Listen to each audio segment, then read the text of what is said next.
Welcome back, everyone. I hope that you're all doing well. Joining me today is one of my favorite people to talk to, really in the entire space, just because he and I get along so well, but also because he has a tendency to send long voice messages in my Telegram chat that are always bangers. But before I get any further, I'm talking today with none other than Dimes, the co-host of the Blood Satellite podcast. How are you, sir?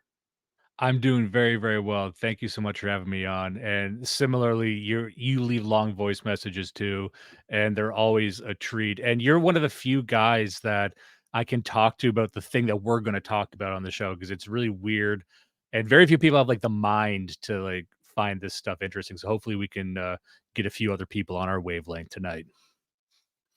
Yes, I don't want people to think that we're just blowing smoke and sending smoke signals up our rear ends like this is some sort of Indian circle jerk. But what I do want to make people understand is that this is going to be a rather meta heavy conversation. In that, if the title I keep with today's recording, which we're recording on January 22nd, 2024, it is 7:40 p.m. my time when this is being recorded. The title for it is going to be "Time and Technology," featuring Dimes. And this is a meta conversation because Dimes has recently tuned me in to a great Canadian scholar by the name of Dr. Harold Innis, and he wrote quite a few books. One of the ones that I am reading is The Bias of Communication, and you had recently gone over on your show. I believe it's called Communication and Empire. That's right. Yeah, Empire Communication. That's the one I read. Like you said, he's an author of a great many, but yeah, that was the one I like, and I just want to get to the rest of his stuff too. Yeah, and alongside Innes, we're also probably going to have a conversation today on the late and great Marshall McLuhan. So it's really going to be a Canadian heavy focused discussion this evening. But the reason why we're doing this is because I think Dimes and I think everyone is to some extent fundamentally aware that our sort of online politicking, where we all become critics and we're all screaming into this void of screams, as I like to call it, or we're all taking sort of a digital ayahuasca or DMT. I'm just throwing everything out that I like to use with describing this place.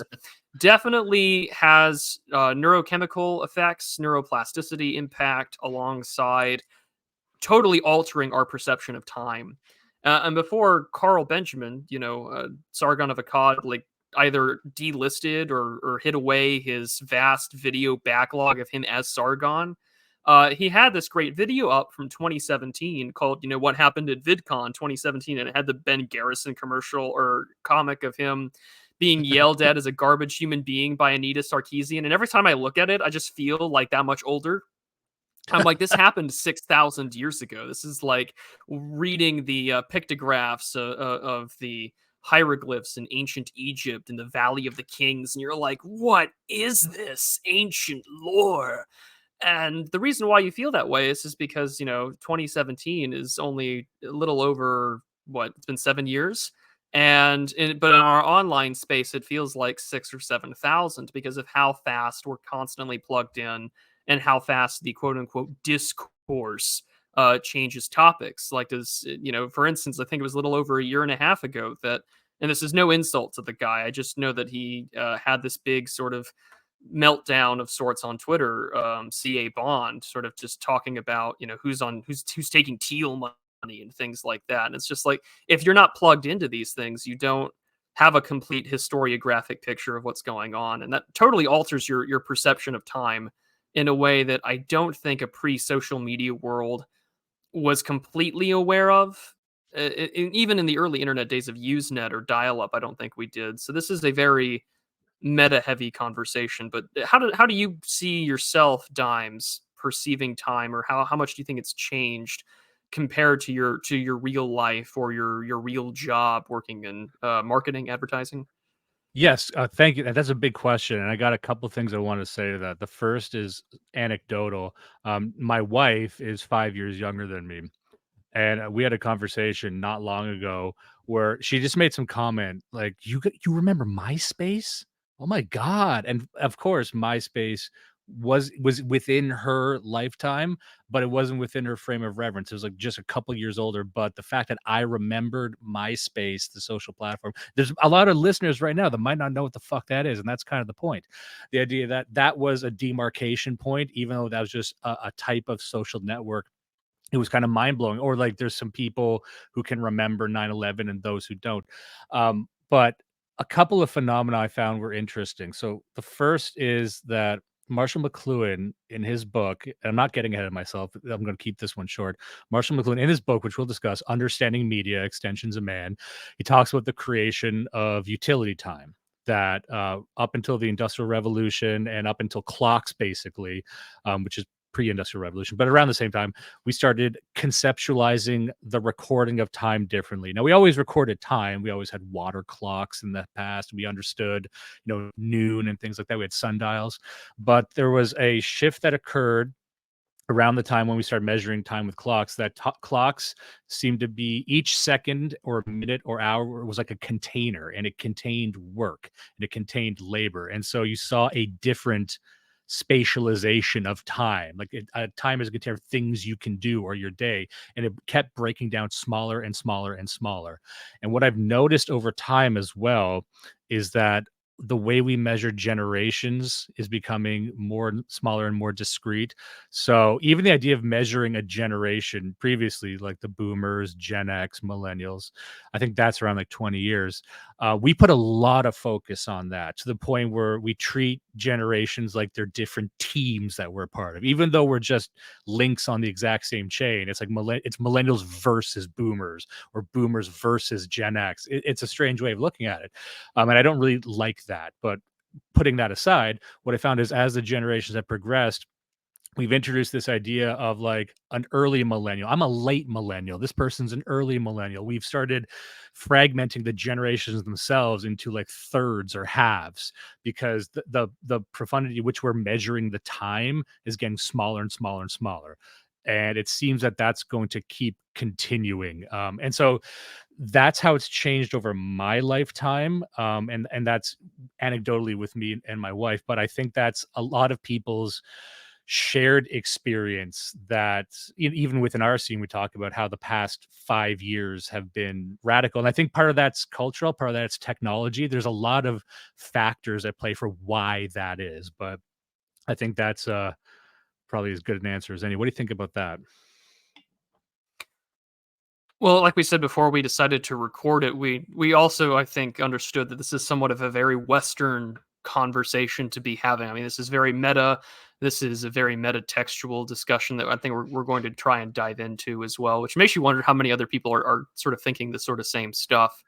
But when I hear how you describe it, you're absolutely right. Our perception of generation has radically, it's become more condensed. I had a conversation not too long ago because my cousin, who was born in 2000, she just recently got married and she's having a baby soon. And my mother was helping out, just sort of helping get the baby shower underway and all that jazz. And she was just like, "There's no gratefulness."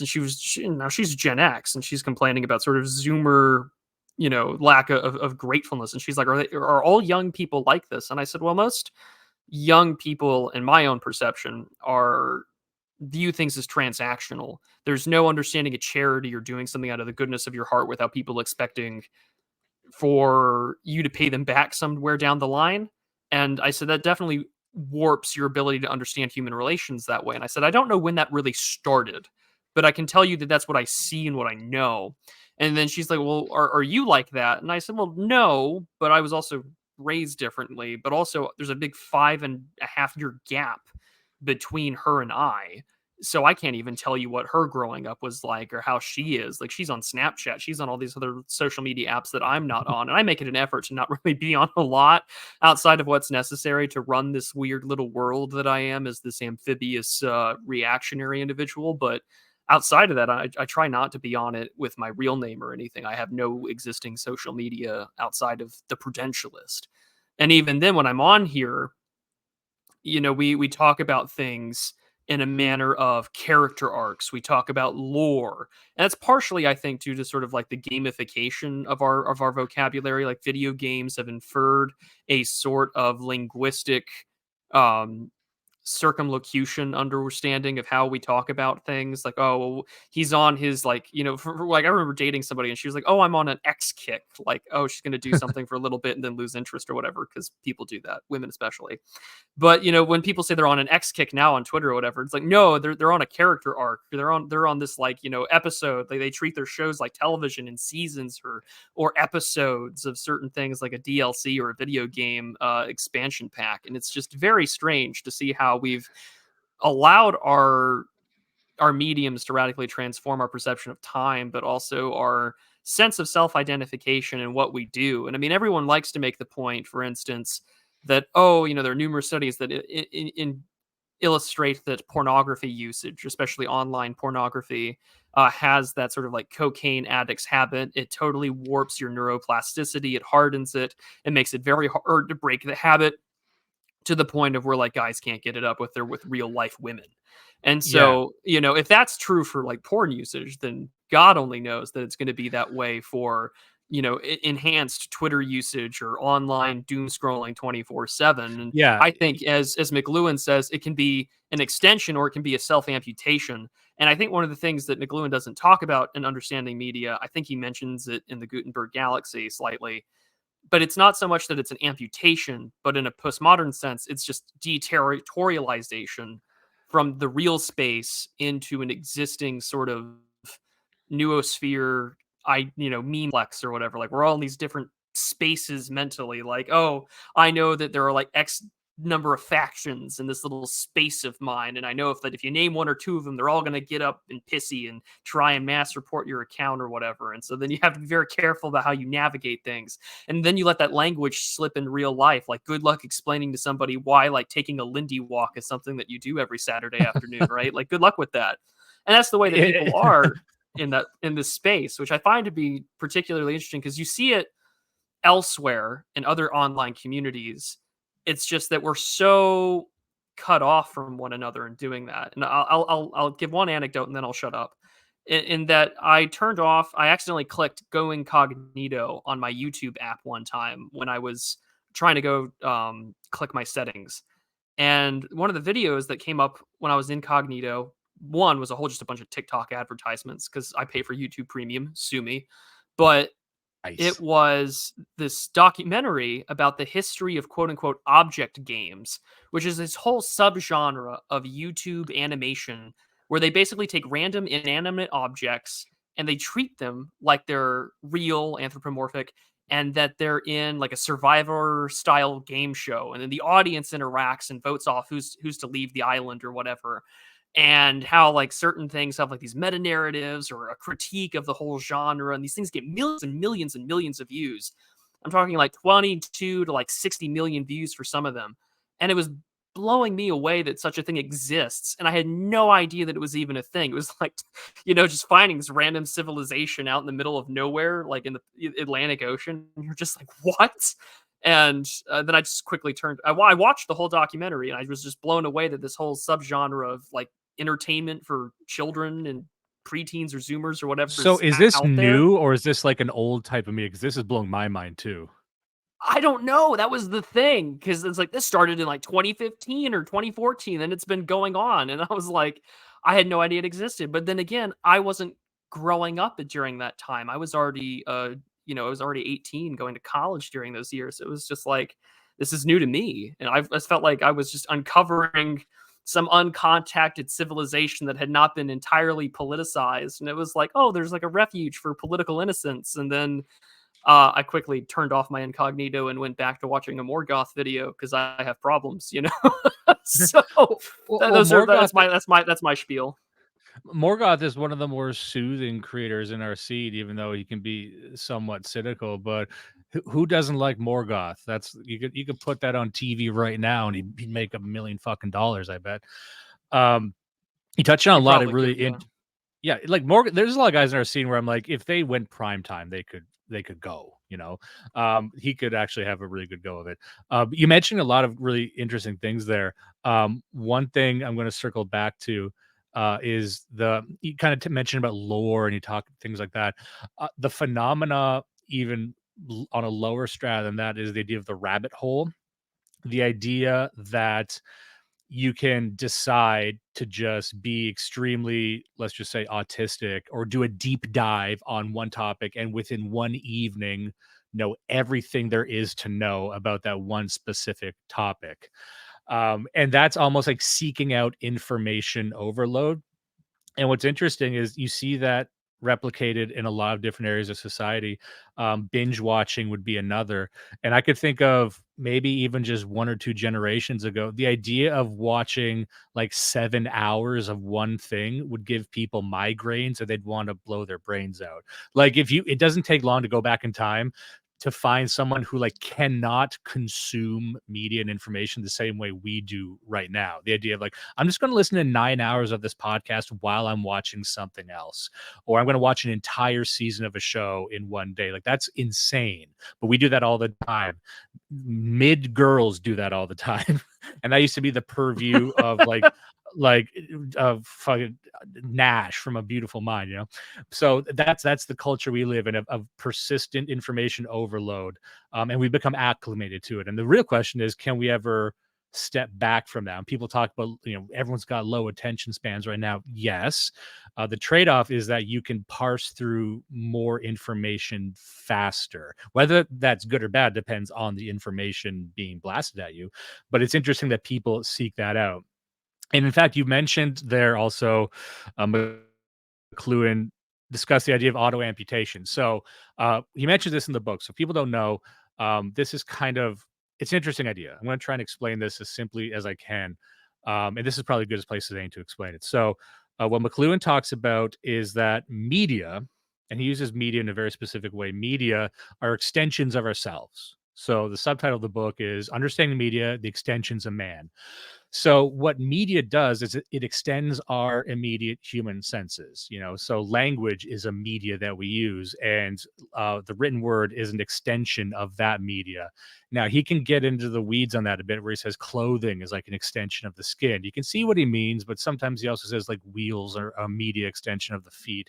Sometimes I quibble over like that, but the general idea is that we extend our senses outward into the world, which opens up the possibility for information overload at all times. And he basically says that anytime you extend your sense, you almost auto amputate it so it becomes numb. Anytime you make information communication or information retrieval easier, you almost need to numb yourself, like opening up like severing a limb. Like you need to numb it, otherwise you'll go into shock and you'll pass out. You don't know what to do with that much sensation. So he mentions that, you know, the electrical age of communication is also the age of apathy. It's the age of the depression. You know, it's the age of total information submersion, but also you feel nothing. We feel less than we've ever felt before. And like, you know, another phenomenon would be, you know, you can make as many friends as ever before. There's people with over 1,000 friends on social media. Are those true vibrant friendships? Of course they're not. They're kind of numb, but that means you can have more of them in a sense. So there's a numbing that goes along with that. And interestingly, this was occurring to me as I was getting ready for the show. I just kept coming back to Kierkegaard. Kierkegaard and his description of angst. And angst is an idea that people, they think they know, but they don't really angst. Like, oh, I'm angsty, I'm uncomfortable. But what angst is, it's the incongruity between what you feel like right now and what you think you can achieve. It's like this tension. You feel like I'm not where I should be. I can conceptualize very vividly where I should be, but I'm not there. And that gives me this really, really rotten feeling. And so you could say that that comes with awareness, that comes with self-awareness. And so that comes with information too. Like it's all part of the same, you know, information overload and awareness building that's taken place over the past few hundred years, the past few centuries. And that's so when people say, why do I feel like there's no reason I should feel depressed. There's no reason I should feel this numb, because on paper, materially, technologically, this should be utopia, but it's not.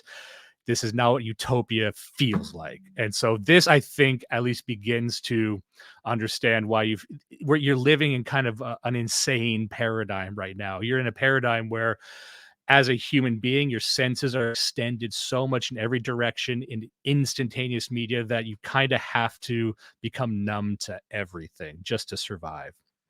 Yeah, and McLuhan talks about this. And for those who want to understand the book that we're referring to here, Understanding Media, if you are a patron channel member or Substack subscriber, you will get access to a lengthy discussion with myself and my patrons on this book when we talk about it this Saturday on the 27th. So, by all means, reasons to support the channel and the work. But in the chapter 4, The Gadget Lover, Narcissist Narcosis, I'm just going to give some quotes here that I think are particularly important to that discussion.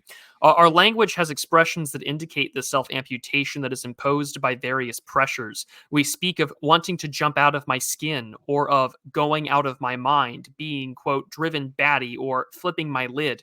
We often create artificial situations that rival the irritations and stresses of real life under controlled conditions of sport and play.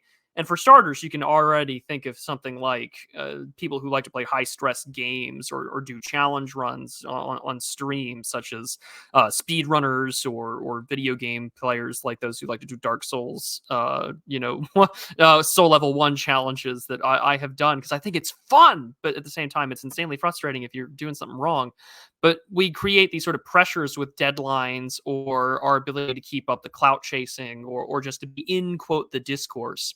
But later on in the chapter, he has a particularly interesting point here about electronic technology. And again, this was written or our form of computers or the internet or anything like that. But I'm going to read this here. Quote, with the arrival of electric technology, man extended, or set outside himself, a live model of the central nervous system itself. To the degree that it is so, it is a development that suggests a desperate and suicidal auto amputation, as if the central nervous system could no longer depend on the physical organs to be protective buffers against the slings and arrows of the outrageous mechanism. It could well be that the successive mechanizations of various physical organs since the invention of printing have made too violent and superstimulated a social experience for the central nervous system to endure. And I'll stop there in part because I think that hits two key factors. One is that I think auto amputation can also serve as an effective form of deterritorialization. We literally uproot ourselves and our culture and our understanding. This is what I call digital deracination, and we re-implant and we re-territorialize these new sort of subcultures, these languages, these ideas, these perceptive worldviews. This is why even normie large account YouTubers, right? They talk about burnout, they talk about psychological stress. Some very close viewers of my channel will know that I like some of those long hour video essays critiquing video games because I can put that on in the background while I work or whatever. So like Patrician TV or whatever, and he works with a guy named Private Sessions, and then all of a sudden in Private Sessions is a mental breakdown, and thank God he's better, but like, he did the work that he was doing kind of like messed with him, and it gave him anxiety attacks and so on. And so we can be overstimulated by what we do, by the notifications, or balancing things out, or just muting every tweet that we send out on the air. But at the same time, especially what I find interesting as a Christian is that when I hear outside of itself, I hear the word discarnate. We are no longer living physical in the world. We're living as an extension of the discarnate, or the extension of the incarnate world, and not focusing on incarnate things, i.e., the incarnate word of God, the Logos, the God man. And now we're living in a space outside of that self, sort of this weird sort of mechanical thaumaturgy that tells me, I can exist in this space outside of space, and I can conduct conversation and be exposed to people that I shouldn't have been able to communicate with until more recently. Like we can see machine elves or whatever when we take these drugs, but when I take the digital drug, yeah, I see machine elves and demons all the time. I see people signing up for Ayala's birthday orgy on my timeline, and I get really depressed. Well, you mentioned a lot of good things there. And one thing, just a quote from the book again, and to maybe circle back so people really understand what we're talking about. Electricity is a central theme of the book, and it's easy to overlook electricity and the importance of electricity because we live our lives surrounded by electricity all the time. But I think McLuhan would have lived in an era where computers were coming up. Like, he would have passed away before, obviously, the internet as we know it. But I think he saw what was coming with computers. But I always would love to hear what he would say about them now.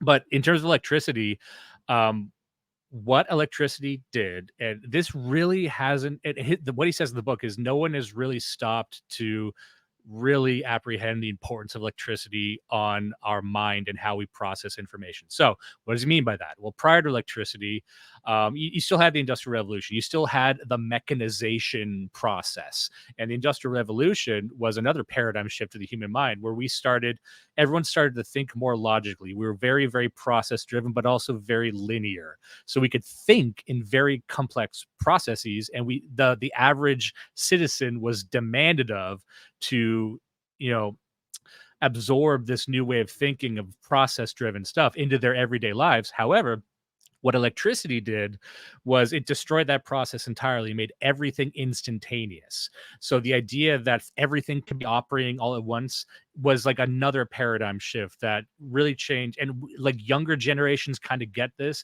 It's less A, B, C, D, and more of an interconnected, complex matrix. Like you even mentioned there, like, electronic machine elves in parallel dimensions. The average person can apprehend the idea of interdimensional communication from entities is something even like your mom understands. There was a time when no one would understand that, but the average person can actually comprehend the concept of a multiverse and play around with that, even in Marvel movies. And it's not just A, B, C, D. It's like this interconnected.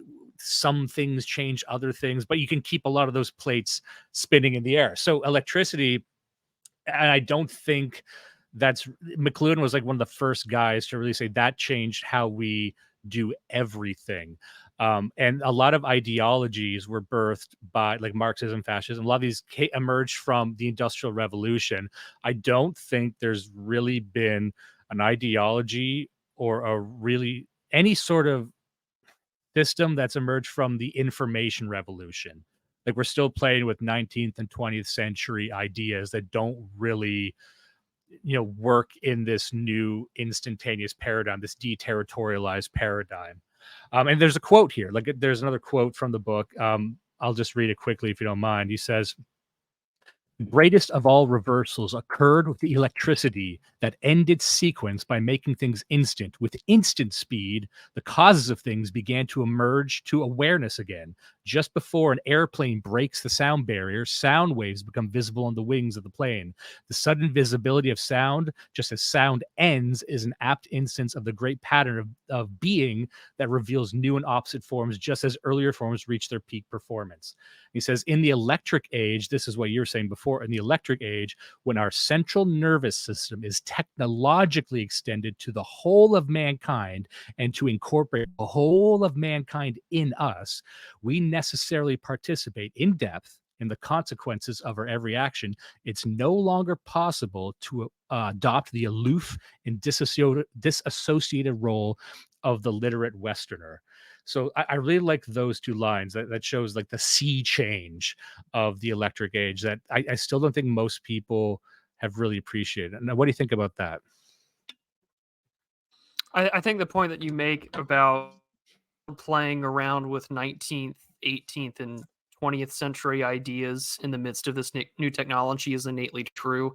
I mean, there's a certain class of, I don't want to say class, is probably the wrong word. There are certain, I guess, group or faction or individuals that are more focused on things about, uh, complex systems, or how do we adapt to a constant changing level of institutions, ideas, technologies that mean that things are not abiding by 20th or 19th century models of government or communication or propaganda, which I think is innately true. I mean, the question that was posed one time in a Morgoth video, to reference him again, my comment earlier wasn't to denigrate him. I just listened to a lot of his old content and sometimes to try and get writer's block. But it was he was having this conversation about the idea of posing what would happen if a place like Google, the company, wanted to declare war on a country? And we have that sort of played out in this sort of science fiction world a lot, where of cyberpunk or of I don't know, that one Call of Duty game with Kevin Spacey, I guess Advanced Warfare or something like that, where it's played in the near future I played between that like one, yeah. United. I didn't play it. I really stopped playing Call of Duty, I think, after Black Ops, but that's a whole other conversation for another time. But I know that the U.S. military works very closely with them. I'm sure DARPA works very closely with them, so that's a fun way to look at where that game might have been predictive programming. But uh, it was a fun question that he posed, because that's kind of a reality to some extent. Like, is like Microsoft or Google doing, but taking advantage of various nation states' tax havens that those nations' governments put up to have them there, right? And to have the benefit. While at the same time, they're constantly going to war with places like the European Union, who loves to regulate these things. And how well do they hold up in court versus like how easy it might be to take advantage of America's legal system and find ways to screw over the consumer, your metadata or whatever. And I think that that's very true, is that we don't have the capability of being aware of what kind of world we live in, or we just take it for granted. We just say, "Oh, it is what it is." Find it absolutely mind blowing. And I mean, my Twitter engagement is shit, because I always uninstall the app and I don't think very much during the weekends, and I do that very deliberately. It's a form of ascesis to be on it 24/7. But and this isn't a humble brag or anything. It's like 24,000 people follow my Twitter account. That's an insane number, orders of magnitude higher than Dunbar's number. My brain has these compartmentalized spaces where I can recognize regular members of chat, or someone, or I even met this person in real life at a conference once. He's like, "Oh, I'm so and so. I'm alien robot anthropologist." And I'm like, "I remember you because you're one of the first people that ever commented on my channel like 3.5 years ago." That's a crazy thing that my brain should not know, in comparison to the fact that I know dozens and dozens more people in real life.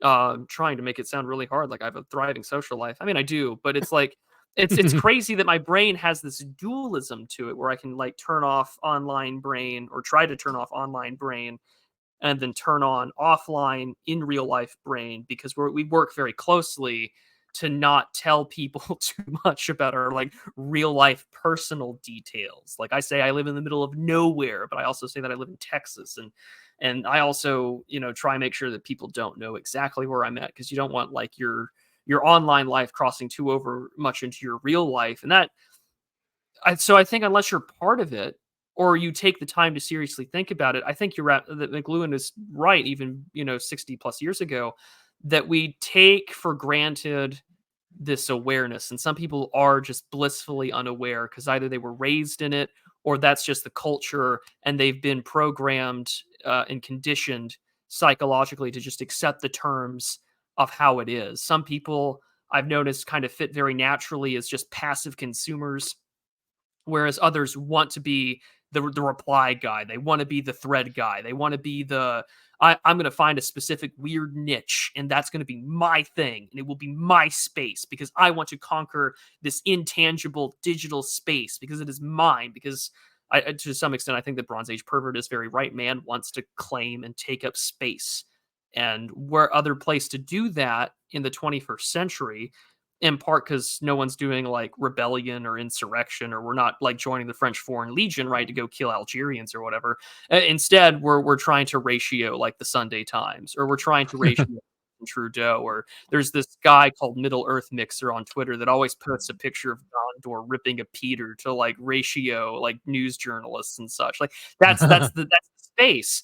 And because our social media stuff, to reference the book one more time, is so gamified, our awareness of these things affect us. So McLuhan says, and this is in the chapter on games. Games, then, are contrived in a controlled situation, extensions of group awareness that permit a respite from customary patterns. They are a kind of talking to itself on the part of society as a whole. On the talking to oneself is a recognized form of play that is indispensable from the to any growth of self confidence. The British and the Americans have enjoyed during recent times an enormous self confidence born of the playful spirit and the fun of games. When they sense an absence of this spirit in their rivals, it causes embarrassment. To take mere worldly things in dead earnest betokens a defect of awareness that is pitiable. And again, it's a very Anglo sense of like, oh, we like games. I think the only other group that really enjoy games as much as we do, maybe the Japanese and the Koreans in a digital sense. But we love our organized sport. We love our cricket. We love our football. We love our American football. We love our golf, our hockey, etc. Because it's a way to identify with another group that isn't necessarily ours. Like, my dad's side of the family is from Green Bay, Wisconsin. They all live there. So everyone, by nature of my own birth, I am innately a Green Bay Packers fan, even though I'm not really a big NFL guy. And the fact that our digital world is incredibly gamified, and they're designed on purpose to be gamified, we're in these contrived but very controlled situations. We have a TOS that we like to often skirt the line of what kind of weird stuff can we say on Twitter. You can't say, well, you can on Elon's Twitter now advocate for something like, I don't know, traditional neighborhood development. But, you also know that you maybe can't say that somewhere else, in the same way that depending on what we say, that can get us banned. But it's not these respite from customary worldly patterns, because it's not a respite. In fact, this other space, these controlled and contrived situations, actually affect the real world in a very linguistic and very spatial sense of where discourse and ideas are conceptualized. I mean, that's why it was such a big deal for right-wing Twitter to have their tweets read off on air when Tucker Carlson was still working at Fox News.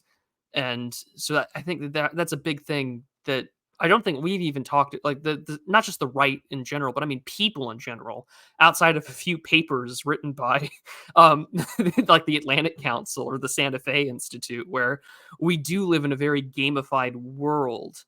And that's something that I don't think people realize outside of, I think Frody kind of gets into it when he talks about like nationalist Narnia, because he kind of knows how actually this stuff is the real world.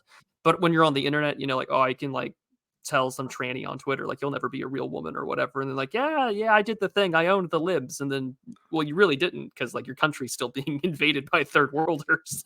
And If you don't mind me asking, what's the nationalist Narnia concept? If it's the same Frody that because I interviewed It Frody it in New is, it York the is. other You day. Oh just yeah. you just talked to him. No, the whole nationalist Narnia is the idea, and I'm gonna butcher it because I haven't talked to Frody in a hot minute, but his nationalist Narnia was just like we use the internet to sort of like propagate our ideas, and then we don't do anything in the real world, Oh yeah. and that we think what we do online, like, that's all that we have to do. And so people can be very unserious and live in a world where, oh yes, like starting tomorrow, this account at, like Iron Groiper 1488 or whatever is like, I'm gonna like deport all of the migrants. And it's just like, but you're not, right? And like, you're gonna log off and you're gonna go to your shitty wage cage, or you're gonna like tweet on company time. And that's sort of his criticism. And I think that that's the acknowledgement that we live in this very gamified system. But I've been rambling for far too long. You can't interrupt me, Dimes. You can No, interrupt me.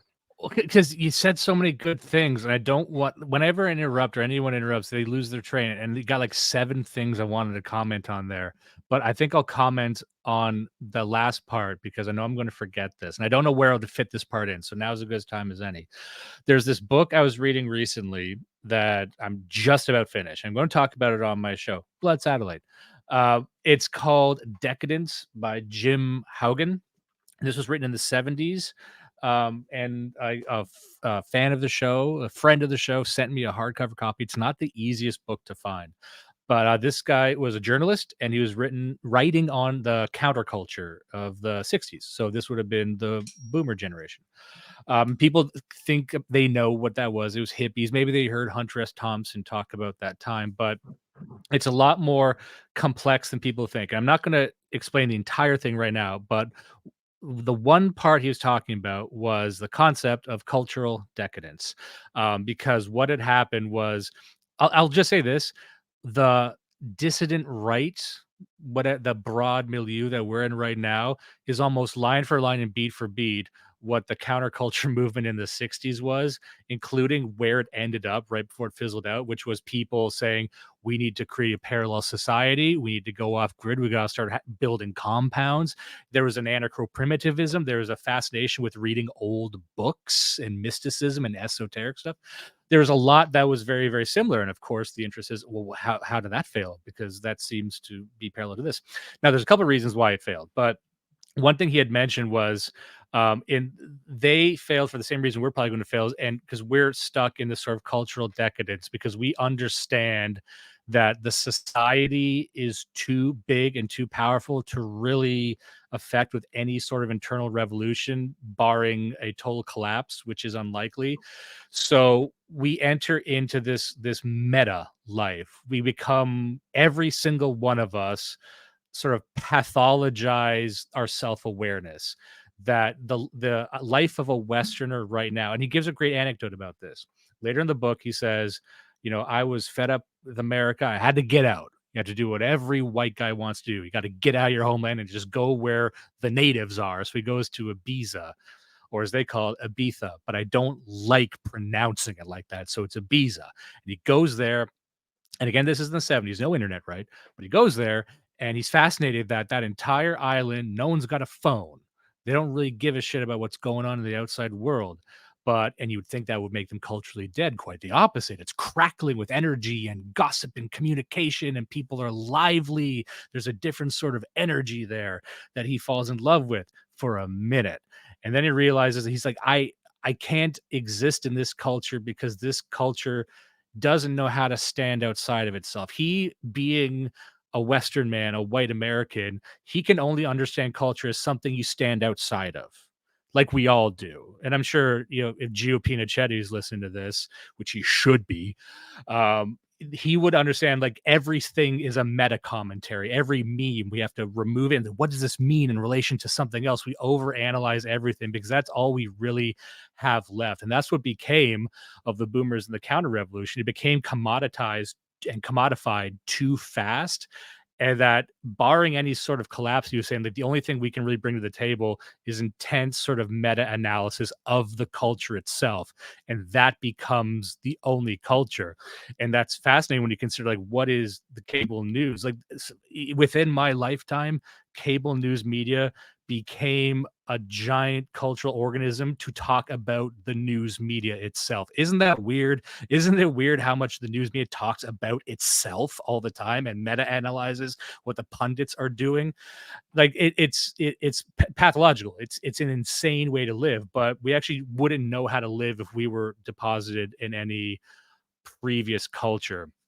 And part of that goes along with the development of psychoanalysis in the West, that we keep also psychoanalyzing ourselves.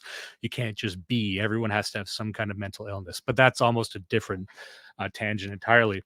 But before I go on, what do you think about that? Because I have a couple other points based on what you said. What do you think about that thing I just said? I I think that there's a point where even this space itself has people that are offering commentary. I mean, what is e-drama, right? We love to talk about drama. We love to talk about fights, and in part because it's just like it's quasi theatrical, right? To borrow the pro wrestling kayfabe stuff, but like also, why is it that people like? And this isn't to shit on them or anything. I just find the whole thing fascinating. Why is it that people like PPP and Andy Worski on like Kino Casino can make thousands of dollars a stream talking about drama and talking about And the talking about the people who talk about drama too. yes, in the same way that the news media talks about the people who talk about the news media, which happens to be like Rachel Maddow, who works like 3 blocks down the street in the same like area in New York or whatever, at MSNBC's office or whatever, right? Like that's a very we're replicating the same phenomenon. Also, I think that you're very much right that we are a lot like new age, old left progressive hippies from like the new left of the 50s and 60s that was, listen, we're not communists. We don't like them, but we're also like not righties either, to some extent. But also, we know that communists ended up winning both World War II and the Cold War. So, Well, like, and also, let me just pause you there. And one of the things he points out in the book, again, not to spoil it, listen to Blood Satellite, but the the point of the book is like the countercultural movement was actually this really complex social upheaval. It was like an ecosystem of a lot of different things that was in effect hijacked by the New Left. And he said the conflagration for them was Vietnam, and they tried to put their stamp on everything. But he's like, if you look at how the counter revolution, like what was it? It was like an interest in Eastern mysticism. It was a rejection of a lot of the news media. It was a lot of just things that seemed to spontaneously happen, that if you ask people now, it's like, oh yeah, that was a leftist thing. Not really. They just have a tendency, as all communists do, to try and like put their stamp on the shit people are doing themselves, and corral it into the same space. And that's one of the things that killed it, essentially. That they tried to politicize what was a genuine and decentralized populist reaction to the modern American post-war lifestyle. That's how he described it, at least. Well, I'm sort of cripping from Sam Betch because you're not the first person to make that point, and maybe if he's gotten it from the same book, I don't know. But this is the reason why I tell people to read people like William Appleman Williams, who would be part of that movement. And if you read him nowadays, you're like, oh, he kind of reads like a leftist. But no, he is reacting to the American way of life.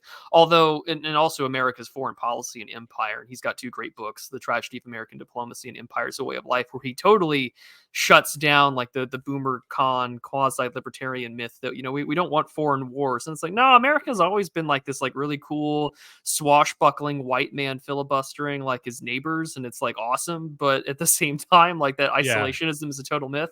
Our But good friend Clossington has a lot to say on that. yes, he does. Yes, yeah. his history article on the history of American filibustering is very good, and I highly recommend people read that over on the Not Old only Glory would I Club. recommend that, I would say that's one of the more important geopolitical substacks that's come out of our scene. Some people might think that's too grandiose, but there's a lot that's bound up in that substack over, let's just say, a lot of people that might be getting more play. Not you, but some other people I won't name.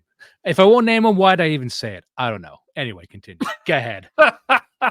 No, well, the reason why I say that Williams is actually someone I think really important to read on this quote unquote dissident right, and how much, and the question is like those guys were somewhat of an organic reaction, whereas how much of ourselves, right, are perhaps byproducts of algorithmic programming prior to the shutdown of maybe that quote unquote pipeline. The one thing that the liberals of the in 2017's Data and Society report is that there was a pipeline from like libertarian atheist skepticism stuff to what at the time was called the alt right. Like they were correct about that. The don't think anyone would tell you that that isn't the case, because when I see people in the comment section talking about where they started versus where they are now, I see a confirmation of that concern that there was a quote unquote pipeline. But I do see a lot of people who get upset and they fight with all these other groups that are sort of reacting to, say, the spirit of the age, or what Jimmy Carter would have called the Great Malaise, or what the Southern agrarians would have criticized our sort of consumer capitalist cultures. And I'll take my stand,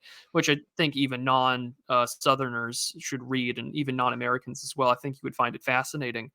But when you look at those guys and even ourselves, like you see all these little disparate groups sort of coming to conclusions where the path that we're currently on sucks. But we also sound like progressive hippies. Like, 20 years ago, the whole raw milk thing was definitely a hipster, like new age wine mom would have done, right? In the Pacific Northwest. But nowadays, it's just a bunch of like hulked out 6'3" white guys that are like, yeah, I sun my balls and I drink raw milk because like screw the system. And we do have this countercultural thing to it all, which is funny when you hear that the National Review for like the last 30 years has been saying like, oh yeah, like conservatism is the new punk rock. And it's like, your brand of conservatism was never the new punk rock. Ours is like Petty Link Cola meets Ted Kaczynski, but meets Nick Land. And it's this weird It's mishmash of fashion. mind bending. Oh, absolutely. And because we're simultaneously amputating our sense of self away from, say, and to some extent this is kind of funny, right? Like we say blood, like some people on the right will be like very hardcore identitarian and they'll be like very much blood and soil. But at the same time, the conceptualization of blood and soil in 2024, to some extent, not all, before I get a whole bunch of people yelling at me in the comment section, a lot of it is, though, online, which is deterritorialized from the actual land that you're on. And so this is where you end up like scratching quote unquote like base conquistador, 15, 18 or whatever. And then all of a sudden, like you look behind the account and you realize it's some guy from Colombia talking about how we need to save the West or whatever. And Yeah. and it's a strange place to be in because that amputation that McLuhan talks about also is a great signifying tool of empire. Because I had this conversation with Conscious Caracol like 2.5 years ago, Ernst Van Zyl over at AfriForum, and he had told me that he says, I found it really weird one time. I was walking downtown and I saw someone, South African Boer, looks like me, we probably know each other some way, somehow, but he's speaking into his phone in perfect Americanized English and referring to things in it with American mannerisms. And I was like, that's a really impressive like way to like of imperial hegemony in terms of like cultural soft power type deal, like language and tools and mannerisms and media. And that's sort of America's greatest export is its soft power cultural stuff, which has its own. If you want to, if you want to talk about some 3-letter acronyms for what that could be, by all means, be my guest. But like when you're exporting like gay race communism or like the global, like or the American race system, as Curtis Yarvin likes to call it, you can call it something else if you want. But it does illustrate, I think, to me, and I'll finish your point here, is that even how you said it, Ibiza, right? And they call it what, Abithia, right? Like, who do we have to blame for that? Well, we can blame that songwriter and singer, Mike Posner, right? He took a pill in Ibiza. It's the only reason why I know of that place's existence initially until I read up on where that place actually is. And because we are these people who enjoy games, we live in sort of gamified systems. We have this sort of self pride and this sense of self that expands, and we look at other people differently. Like before we went on the air, we were like, well, who else thinks in such a meta-textual kind of way? Who thinks in this metaphysical understanding of the world outside of like the very technologically advanced Westerners and the Asiatic countries that were westernized after World War II? And that, to me, like if there's people that want to return, and there is sort of a techno skeptical undercurrent to a lot of people in the dissident right. Some are techno optimists. There are different camps, but the techno skeptics kind of want to go back to some kind of Abithia style culture where like they have something they can talk about it. In the same way, I think people are desperate because they feel unhappy, right? Like we were saying, but when they try and go somewhere else that maybe hasn't experienced that quote unquote first contact with electricity or first contact with the digital, they're still strangers, even in that world that they try to achieve. And not to crap on some people in religious spaces, but I mean, it's very interesting, especially as myself. I am a convert to Eastern Orthodoxy, but like listening to other people who are in the online spaces of that religion, which I avoid, with some rare exceptions, and to see people who are walking into a religion that never experienced the Renaissance or the Enlightenment try and make sense of their own like Western Anglo identities that are a product of the Enlightenment and are a product of the Renaissance and the Reformation, and then try and force themselves theologically back in time. It's very interesting. And we see that with all sorts of things, not just in religion, but politics as well. Yeah. No, if anyone needs help translating that, Jay Dyer, your days are numbered. Now, You have 1 year. yeah, you have 1 year. No, you mentioned a lot of really, really fascinating things there.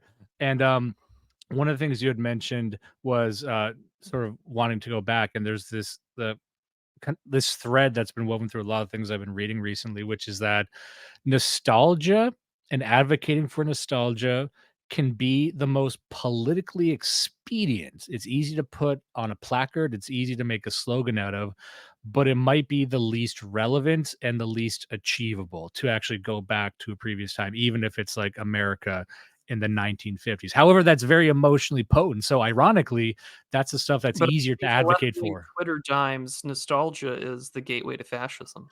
Exactly. Well, this is the space you gotta live in because it's this is what I always try and say. Now, you mentioned sort of the idea of blood and soil, and I want to just recontextualize that for people because a lot of alarm bells ring when they say that. But I'm like, well, it's not it is more fascist adjacent, but it really is just, you could explain this if it came from the mouth of a black person. They would say, well, my lineage and my family and my kinfolk are important to me. That's the blood. And I have a tie to the location that they fought and died for. And I am birthed from that environment. And if you take me out of that environment, I'm less comfortable. Like an African person is less comfortable in Canada. Canada's full of Indians right now. They're all fucking miserable. It's not a good environment for them, unless you have a lot of money to insulate yourself from the sort of environment that we walk around in a t-shirt in, right? But there's an interesting idea in there, and I'm going to mention another book that I read. So I got something in my throat. There's this book I read, speaking of Indians. This book is titled The Network State. Unforgivably Indian name. I'm going to try and read it. Balaji Srinivasan. Anyway, very smart guy, very great book. The Network State kind of addresses what you're just talking about deterritorialization and sort of retribalization in an online space. It's a book I would recommend people read because you can read it for free. If you look up the Network State, you can find this PDF or read it on the website. It's a very NRX styled book. It's very much, I don't know if he's associated with Yarvin and Bap and all them, but it seems using a lot of the same terminology. He uses the word LARPing in a serious way, which always bothered me. Anyway, he's talking about how moving forward, you can have groups that exist in an online space essentially create a new nation state. And it's trying to figure out, how do we leverage this reality that we are all deterritorialized, and there still exists this concept of blood and soil, this traditional nationalistic stuff in this sort of digital diaspora. And you had mentioned earlier the phenomena of meeting people in real life. And that's an interesting thing because I do want to clarify before I think people make it sound like you're like pushing back, or I know you said recontextualizing. I'm not saying that the blood and soil idea is purely online. I am saying though it has a sense where it is spread out to where it's not just no, like into one location. It's totally real. I just ranted about it on the last episode of the Digital yeah, Archipelago where I'm walking through the historical sites of Philadelphia, and I'm like, my ancestors were here. Like that's yeah, what I believe and in it, in that sense that it's real and it's in there. I hold those yeah. sensibilities. I just Oh, wanted and to make that's what that I'm saying for clarification. people. It's like it is real to people because people hear blood and soil like, oh, you mean your online stuff? No, but it is real. That is a real Both phenomena. exist. Yeah, and also there is, you're kind of anchoring yourself in this understanding of blood and soil, but you are living in a digital diaspora trying to figure out a way to reclaim that in some sense. And you had mentioned the phenomena of I should stop saying the word phenomena, but like meeting people in real life that you met online. Now there was an older form of social media. This was like original Twitter, which is like, I'm an individual and I can broadcast my thoughts to the world. That is not enticing to young people now, or even me as a millennial. The idea of just, I want the world to hear my opinions. No one wants to do that. What they do is create online communities, and this has been trending from a marketing perspective. This has been the trend for the past couple generations: more closed communities and closed systems. So what you're finding is the traditional idea of, oh, you've got internet friends, strangers you met online. People are brokering real friendships and connections online and translating that to the real world. On one hand, that's Tinder, obviously. There's the dating hookup site, but then there's also like these kinship networks that are emerging, and they might start with, let's say, ethnic based. They might also be ideology based. They might be religious based for people that are geographically disparate, but can kind of come together. And that's as real as anything. And that's grounded in an old blood and soil idea, but they do know how to exist very, very strongly as an online diaspora. Furthermore, they know how to translate that to the real world. And that's something that I've seen emerge over my lifetime that I think is really exciting. And that's kind of what the Network State book is about. It's like, how can you create these online communities and make them real to the extent of actually creating sort of a constitution and buying land. So now you're a community you're a tribe. This is how you retribalize in an online space. There is a schematic for people to do that. When I spoke to Frody, this is what he was always talking about: retribalization. You hear that a lot. You also hear that in McLuhan when he says that the electricity and the electronic world has re-tribalized the Western mind. We were a very solitary, literate type of people. Now we're forced to retribalize. We're forced into this communal awareness that, but still with the memory of being a literate people. So it's not like you're devolving into an oral tradition. You're, No, it's the orientalization of the Western mind. This was the great fusion that McLuhan was talking about, where yeah, we would be exposed to Oriental, symbolic, pictographic, not as literate, with oral traditions based upon the tribalization or communities, and now those two things are coming together and have come together because YouTube, if you remember the early days of YouTube, the motto that came when you went to youtube.com was broadcast yourself. And if you were to Google the word YouTube today, it just says share your videos with friends, family, and the world. There is no motto anymore. It is just about, have a place to join. Even the YouTubers themselves say, join the community. I have a Discord link in the description, and you can talk about whatever there is, right? And even when there's drama, to make reference, for instance, like when that H bomber guy, this Norwooding leftist, gives this long video about plagiarism and blah blah blah blah blah, and people hop on that train about plagiarism. Although it was wonderfully timed, because little did H bomber guy know that just like 3 days later, Claudine Gay would be accused of plagiarism by a bunch of disaffected rich Jews, who are concerned about the state of anti-Semitic protesting and pro-Hamas protesting inside these Ivy League college campuses. But it does. How people reacted to it was talking about, my community would call me out for that, my fans would call me out for that, and people who get in these fights would say things like, don't leverage your ability to block commenters because my community wants to defend itself from your attacks or something like that. And so yeah, we are retribalized in a very gamified way. We're like, oh, if I ratio you on the internet, like that means I won, right? Like or the meme that people like to say, it's too late, I've depicted you as the soy jack and myself as the giga chad, right? Like we're using these very mythopoetic, pictographic representations of self that are extensions of who we think that we actually are. And this is why people love to just quote tweet ugly liberal academics on Twitter with their profile pictures, because we can just look at them, see a physically unattractive person, and know that I can disregard that person's opinion because they are ugly. And so yeah. because we have these, and I don't want to say that they're like like Christian, or that they're like ancient, or I think that these are just long-standing things that, as enlightenment post-enlightenment men in the West, we kind of try and do that whole argument for ideas type deal, like, oh, it's the ideas that matter. It doesn't matter that like Milton Friedman or Murray Rothbard look like caricatures of a certain ethnic group that would even have like Goebbels being like, come on man, I can't print that. Like but you listen to their ideas and then you find them interesting, whereas nowadays we just like can totally disregard their ideas that they counter signal us based on their views. And I mean, you see this in ancient literature. I mean, you see this in even in the work of numerous church fathers, where they'll describe their opponents as spiritually and physically ugly. And we do that still now, right? We've returned to the tribalized world.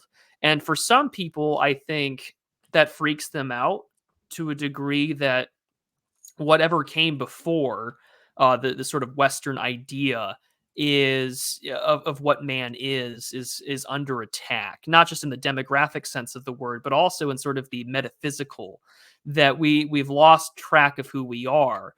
And there are, I think, three pathways that people have sort of generated answers to that question, although they're all inherently tribal. I think that you see this in sort of three groups in the metaphysical level. You see sort of like the vitalist, new kind of technology, new gods, new return to old energy, like be strong, be sexy, the fuck rate must increase type people. And then on the other hand, you have like the neo-pagans. Like clearly, like Nietzsche was right, the genealogy of morals. Like if we hold on to these stronger like ethno-religious conceptualizations of ourselves and our belief systems, like we can become something that is going to survive in ways that will not survive like the post Reformation, post Enlightenment, or even post, even the post circa 0 AD world, and will manage, right? And then of course you have the Christians that are like clearly have answers. They're referring back to scripture, they're referring back to church tradition, and are fighting the pause inside of their own institutions and churches.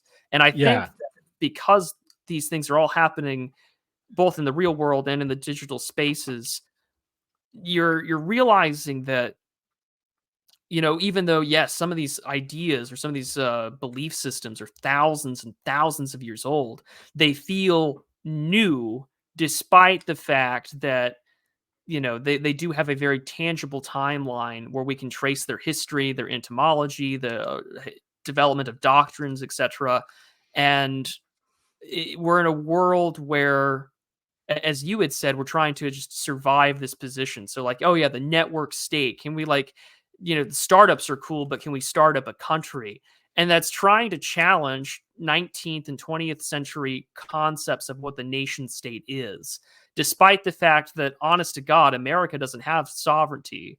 I mean, like, we can talk about, oh yeah, like U.S. government can collect taxes and has a military, but if America wanted to go to war with Mexico, it would have to be conscientious and aware of the fact and just accept it that half your service members are probably going to end up like cartel beheading videos from like live leaks circa 2012, because they're all over the border towns and they're all over in the major metropolitan areas, and all it takes is for one libtard to dox a US drone operator, and that US drone operator's family has just been executed by the Sinaloa cartel because America decided to go commit a special military operation on the southern border. And to make a long story short with this whole point is that we're in a position where we're trying to find ways in this age of both awareness and unconscious awareness, where we're both deterritorialized but aware of things like blood and soil, and how do we adopt them for the mediums, and how do we adapt the ideas and beliefs in a world where, I think there was a famous insult that Foucault had used on someone, like you're a 19th century philosopher living in the 20th. And that's where we're at. We're trying to take these old ideas and we're trying to hurriedly carry them onto Noah's Ark of the digital age. Like, here's the floodgates. They're opening. God has said you are going to die. Try and take everything that you can and take it onto the digital ark. Yeah, and one thing that is the reason we're doing that is because people are scrambling to find a solution that isn't just accelerationism, which is the ideology of let's just speed towards collapse because the only thing I see is collapse. Whereas a lot of people in our space, they're toying around the edges of how can we create something new that doesn't involve total fucking cataclysm. And you had just mentioned something there I wanted to note about showing people's profile pictures and everyone in the world doing a physiognomy check. Once again, it is the convergence of far right schizos and mean girls. And I've commented before that if you look at your average sort of dissident right chat, it's almost indistinguishable from a bunch of fucking broads because, like, what are we talking about? The importance of having a lot of kids. We're trading recipes and it's fitness tips. We're just a bunch of fucking girls sometimes. But then it's like, yeah, are you ugly? Are you? Then I'm not listening to you. You're weird. You're ick. Like, we have the guy version of the ick every time we look at a philosopher who's fat.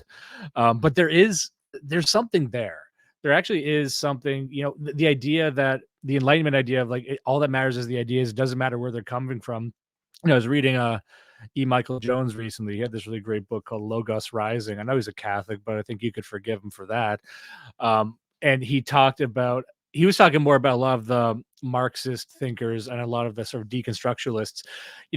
Their ideologies emerge from their lives, and he was making the case that if you live sort of a degenerate lifestyle, you will propose degenerate ideology to explain the world. And you can see that in people like Foucault and others. I think there is some truth to that. So a lot of us are asking, like, okay, this idea is good. Does it map onto reality? Like, you've got a nice ideology. I was talking about this with I think it was Disgraced Propagandist on an episode we recorded. Like, I know BAP and Soul Bra, they kind of doxed themselves recently, and I'm like, you know what? Like their entire ideologies would have been thrown in the trash if they were short, fat, and ugly. But the fact that they actually are, tall and they look like they work out, I'm like, then people take them seriously. But the fact of the matter is, if you're short, fat, and ugly, most people will say, like, oh, this is your ideology, your worldview has not resulted in anything for you. Either you're a hypocrite or you don't take it seriously, or it leads to you. It's in some way associated with where it generated from. And so we don't take it seriously. Sounds unfair, but I think there's more people broadly interested in, like, okay, how does this idea map onto reality? Because that's all we're interested in right now. And especially on the our side of things, where it's like, yes, we talk about retribalization. Yes, we talk about the importance of community. What does that mean? Give me the schematic. Step 1, 2, 3, 4. What the fuck do you mean? And that's the project that even I'm engaged in. I'm like, okay, we need to retribalize. What does that look like? Does that involve like a pastoral? Do we need to return to the 15th fucking century? Like, tell me this. Tell me your plan. Do you have a plan to create a parallel society? And not a lot of people do. A few do. I've heard a few guys, even like Christopher Cantwell, came up with one where it's like, here's how you take over a small town with you and your guys. Who are your guys? Maybe people you've met online, whatever system you gathered, like 10 to 15 people. And this is sort of what we were talking about before. Like, how do you create these communities? How do you create these online diasporas? Well, that's up to you. And what's interesting is that in a lot of ways, especially younger people, we're these kaleidoscopes of identities that all seem to be leveled right now. What we're trying to do is rank the importance of them. Like your ethnicity is one part of your identity, then your race as well. Those two are different, but also your religion. Also, your home, and like the idea of like you're an Irish American. Do you feel also at home in Ireland, which is your homeland? You need to negotiate that, right? Same thing with any other Arab, Asian, whatever it might be. Then there's your ideology on top of that. Then there's all of these, we might call them fandoms. Some people would dismiss them as fandoms, but these are the very distinct and profound ways we kind of identify ourselves, and they're multitudinous more than any time in the past. So if you're making a community, you got to figure out which people you align with. But once you do that, you can actually come together and work on a project. And that's what we're talking about right now. It's more real world ideas, and maybe a lot of the ideological stuff gets left in the past. However, what we're talking about right now is how will these communities actually work and function, because they won't work and function like the 19th and 20th centuries. And we're living in unprecedented times, and you need to fix that word to the fucking cerebral cortex. Unprecedented. There's things you can take from the past. I have a lot of pagans who listen to our show, a lot of Christians, a lot of atheists, a lot of different ethnicities, and they're trying to figure out how to take these anchors that are important to them but adapt them to where they need to be in the future. And it involves asking some hard questions, but it doesn't involve recreating the past. And the ones who are paying attention, they're the ones who know that.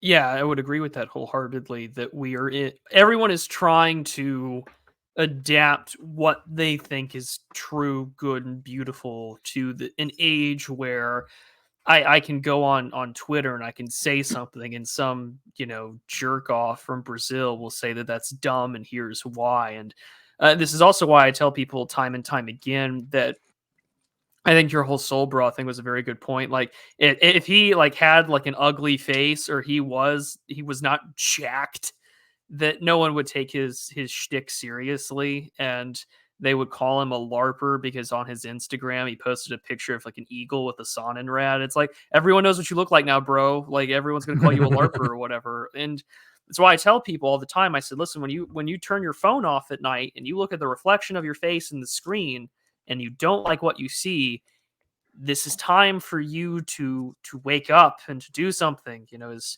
Saint Seraphim Rose says, it is later than you think. Therefore, hasten to do the work of God.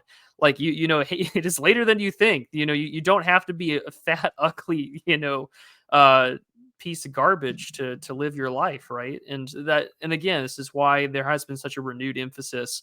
I don't know if it's entirely feminine, or maybe it's the consequences of living in a more feminized society. But I think that it is good that people are exchanging health tips or focusing on civilizational questions like children and child rearing. I mean, the fact is that there was a great book that was published in 2019 called Empty Planet.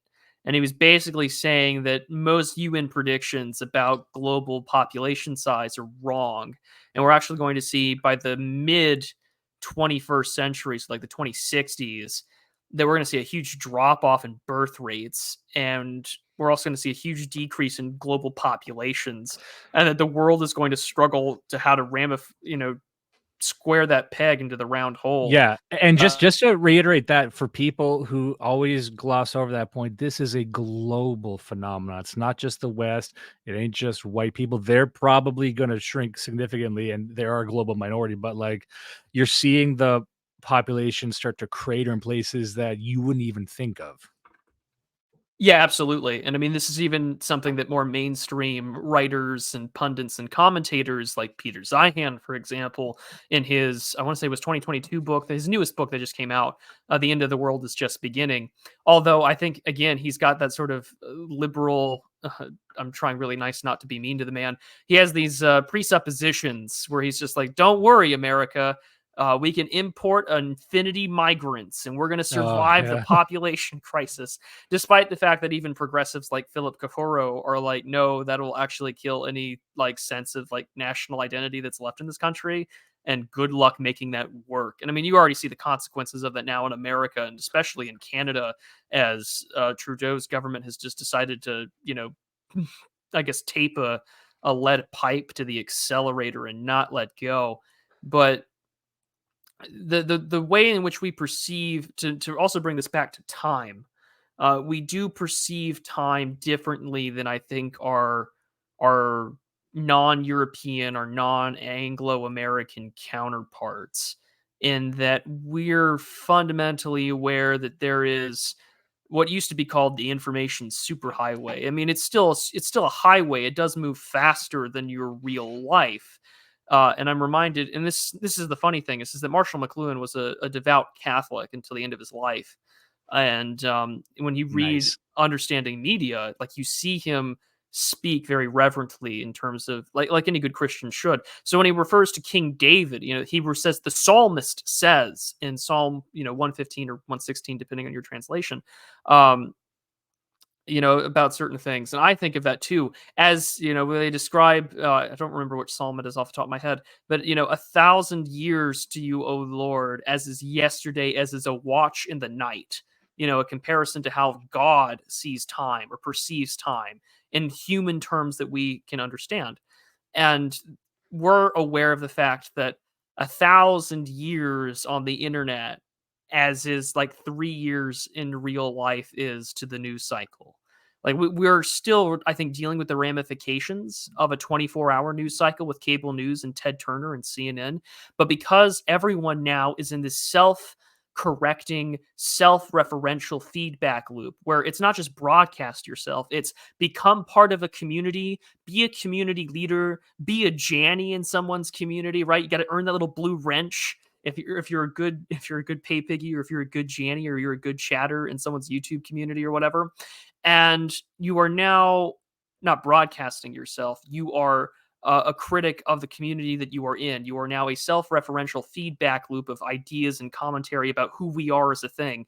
I mean, this is why you see all these questions saying like, "Oh, the DR is dead. Long live the DR," or how things used to be like, "Oh, far right, fringe right, new right, old right, alternative right, dissident right," all sorts of things of these like fringe, I guess, right wing positions on X, Y, and Z issues.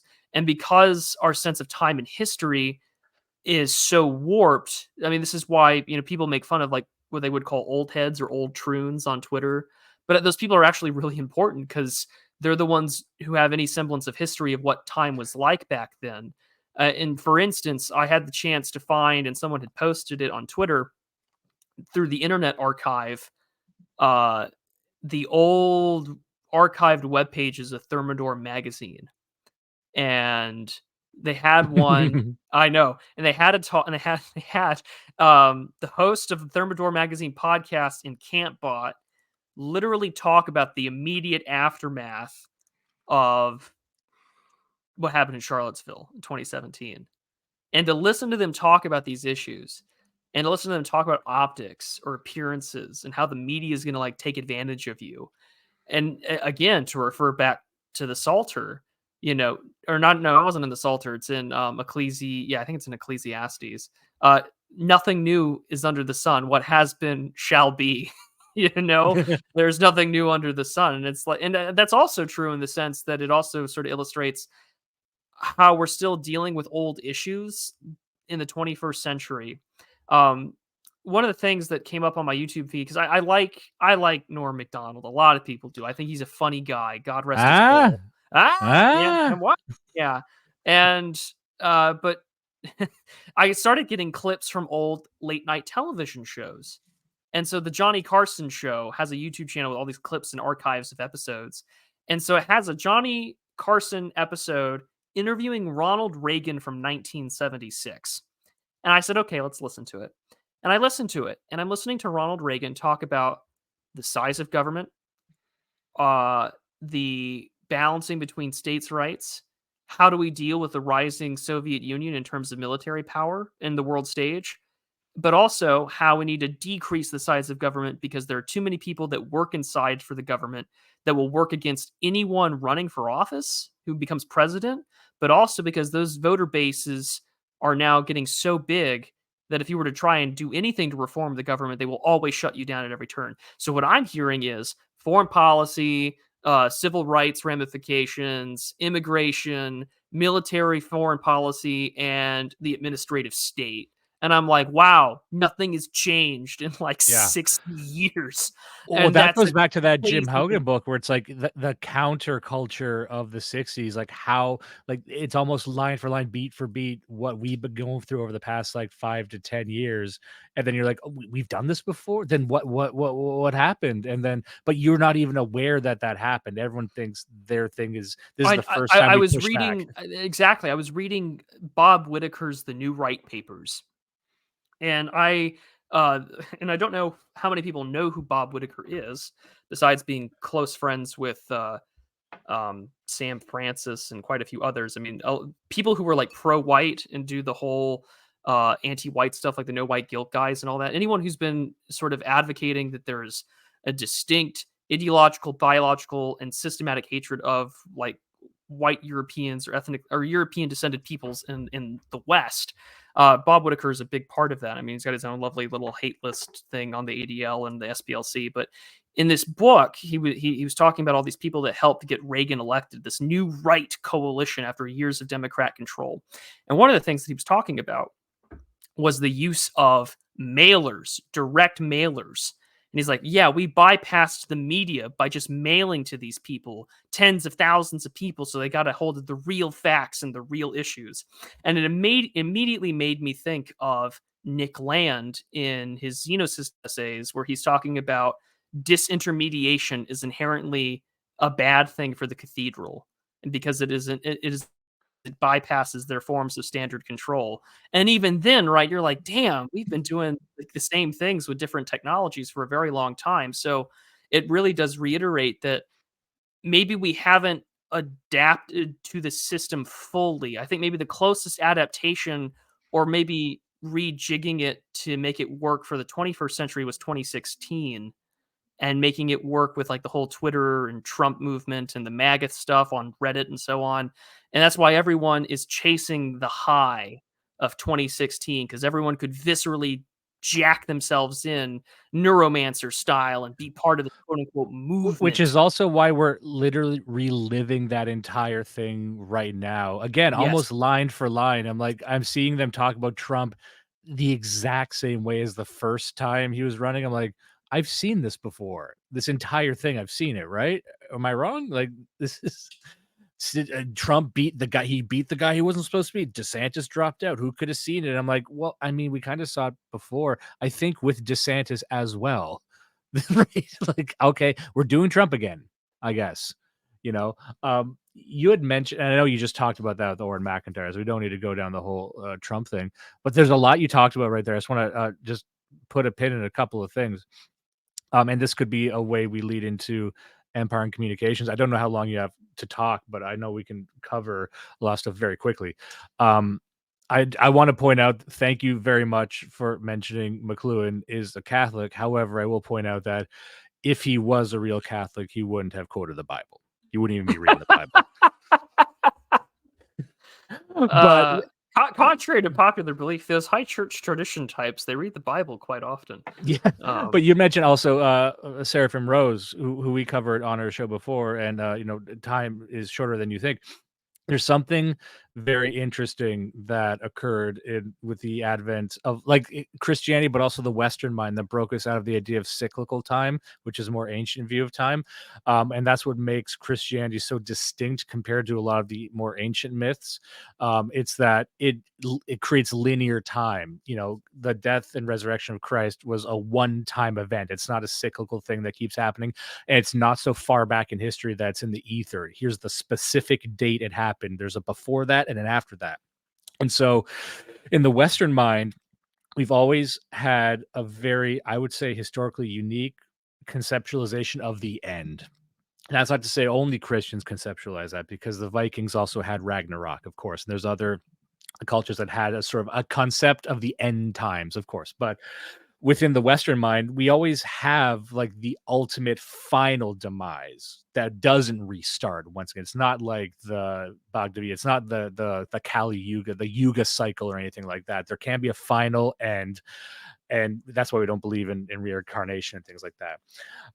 But what's interesting is that going back to Decadence by Jim Haugen, he talks about the counterculture revolution in contrast to the Beats. The Beats were the previous counterculture, and their existential dread was that the America that they despised would last forever. Whereas with the counterculture, they conceptualized a sort of permanent change that was on the horizon, some discombobulation. This is where the age of Aquarius stuff comes in. This is where like there's a giant change coming, and we're here to shepherd this society to the glorious future of some kind. So there was an apocalyptic vision coded in to that conceptualization of the future. And what's interesting in our society is we have not only remained with and just evolved that apocalyptic vision, we've just multiplied it. And so every year we're living within like 20 apocalyptic visions right now, from climate change to Trump destroying democracy to plastics in your blood. Like your average citizen is so keenly aware that things are about to end. And even in the past, the boomers, like the nuclear annihilation, we've already accepted nuclear annihilation. A Zoomer now has factored that in. Yeah, it could be nuclear annihilation, or it could be another COVID. There's so many ways the world could end that we just accept that's and they keep fragmenting in shorter and shorter timelines. I think that's an interesting modern phenomena too, the multiplication of apocalyptic visions. And you had yeah, mentioned, they there was this in and this is very funny to me as someone. I don't understand it because I grew up with sort of like church on Christmas and Easter, but I mean, as a military brat, I didn't really experience Christianity very well unless I went to my grandmother's Baptist church services when we were back in the United States, and even then, I found it profoundly just foreign because I didn't grow up with it. I wasn't enculturated with it. But America, especially due to its founding and due to the various forms of Christianity that was brought over here, is like the most eschatological country on earth. And so there are so many competing visions of the apocalypse where it even affects people on the right.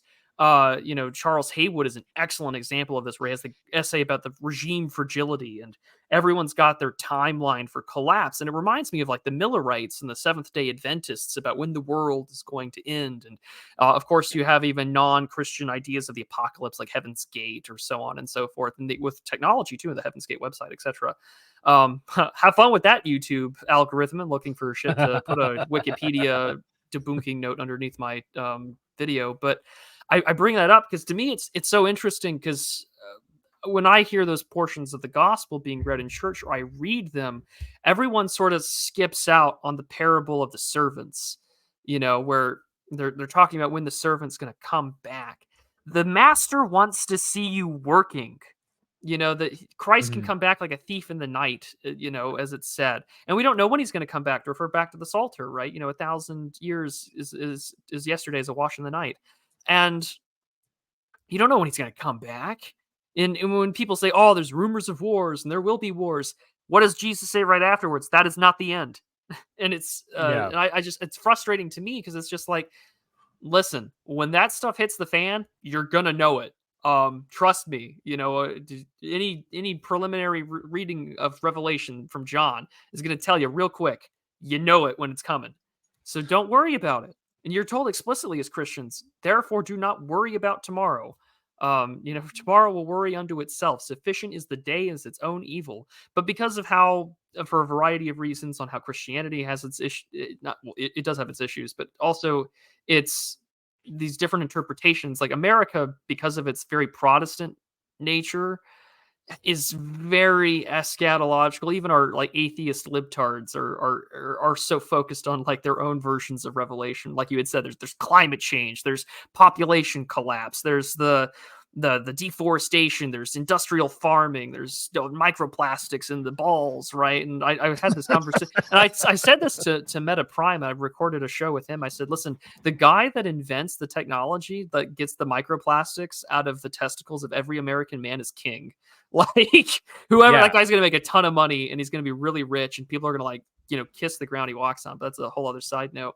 But because we're so eschatologically focused in these Western discourses, because the center of discourse, at least for now, is America. Um, we everyone's got their timeline for collapse. And I've said this. I said your whole like Weltanschauung, politically speaking, is entirely is prime, well, not entirely, but it is certainly predicated on what your view of collapse is. And that's the biggest thing that I think messes with our perception of time, because we can see something in the news, right, that like becomes a nothing burger. There were people who were thinking, and with good reason, right? Like the war in Ukraine is an excellent example. John Mearsheimer, who is a baby boomer and a liberal in a lot of ways. Like he was pro Bernie Sanders, everybody. But he was like, listen, like there are real ways in which this war can escalate that could lead to limited nuclear exchange. And of course, if you're someone who grew up in the Cold War, that's the end of the world to you. And thank God, nothing has escalated to the point in that war, although there's a few flashpoints where we may have gotten close, where no one's decided to turn the keys and press the buttons.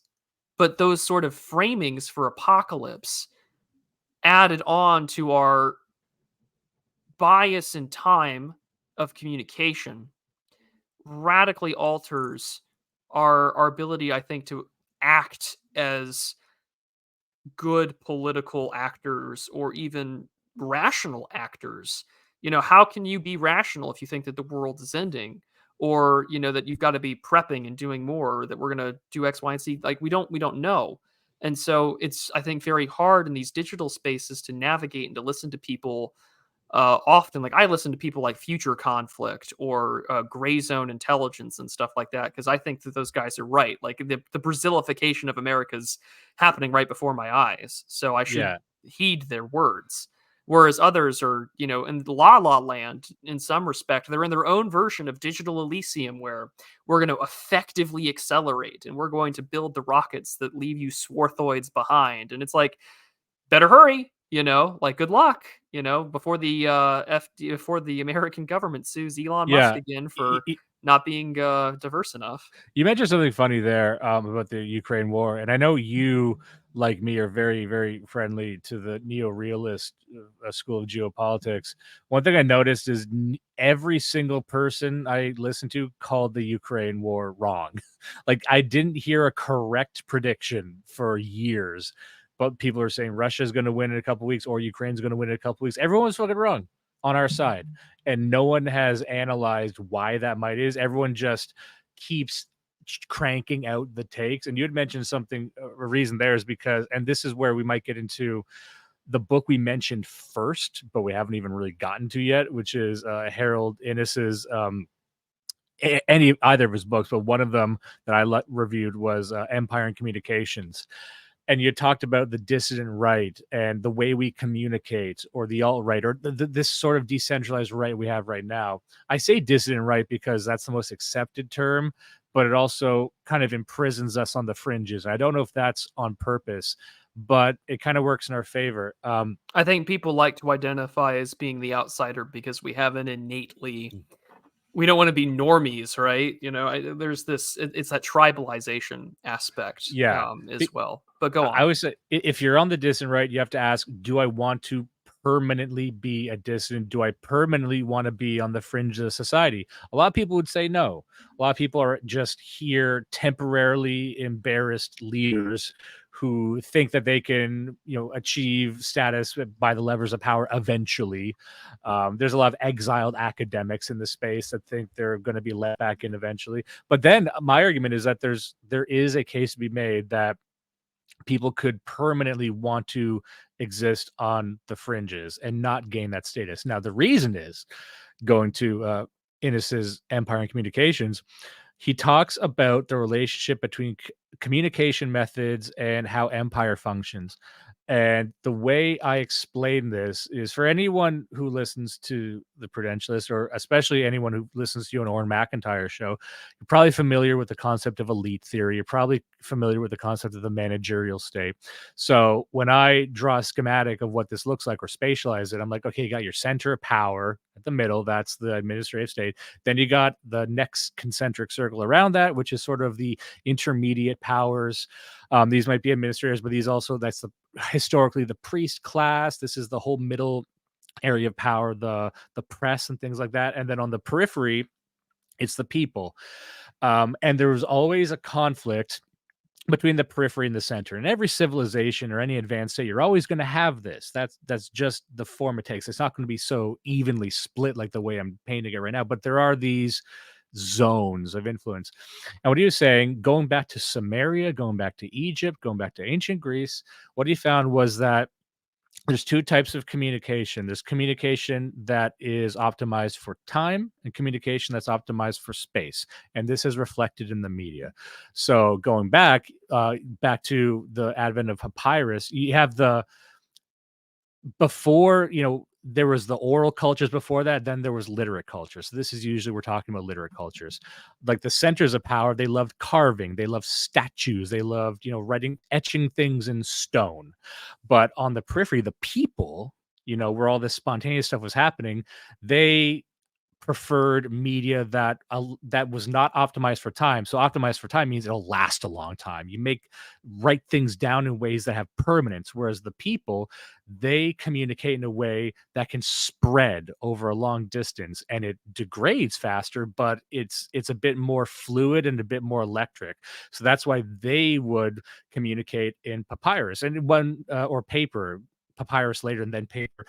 Whatever was originated on the fringes, the periphery, was eventually adopted by the center, which demanded that the periphery create a new form of communication. Now, a modern example would be, look at the evolution of publishing, because there was a time when paper was the purview of the people, the intelligentsia, even the bourgeoisie that was further on the outside, to communicate very, very fast new ideas. Yes, and it radically altered the media landscape. I know you haven't read this book by Innes, but he talks about this in The Bias of Communication, where he talks about how the cheap metropolitan newspapers, and there were hundreds, dozens of newspapers in one major city alone, whereas nowadays they're all owned by 6 or 7 different digital conglomerates. But when it came to the invention of the telegraph and the wire, we talk about the AP Newswire. We're still referring to the telegraph.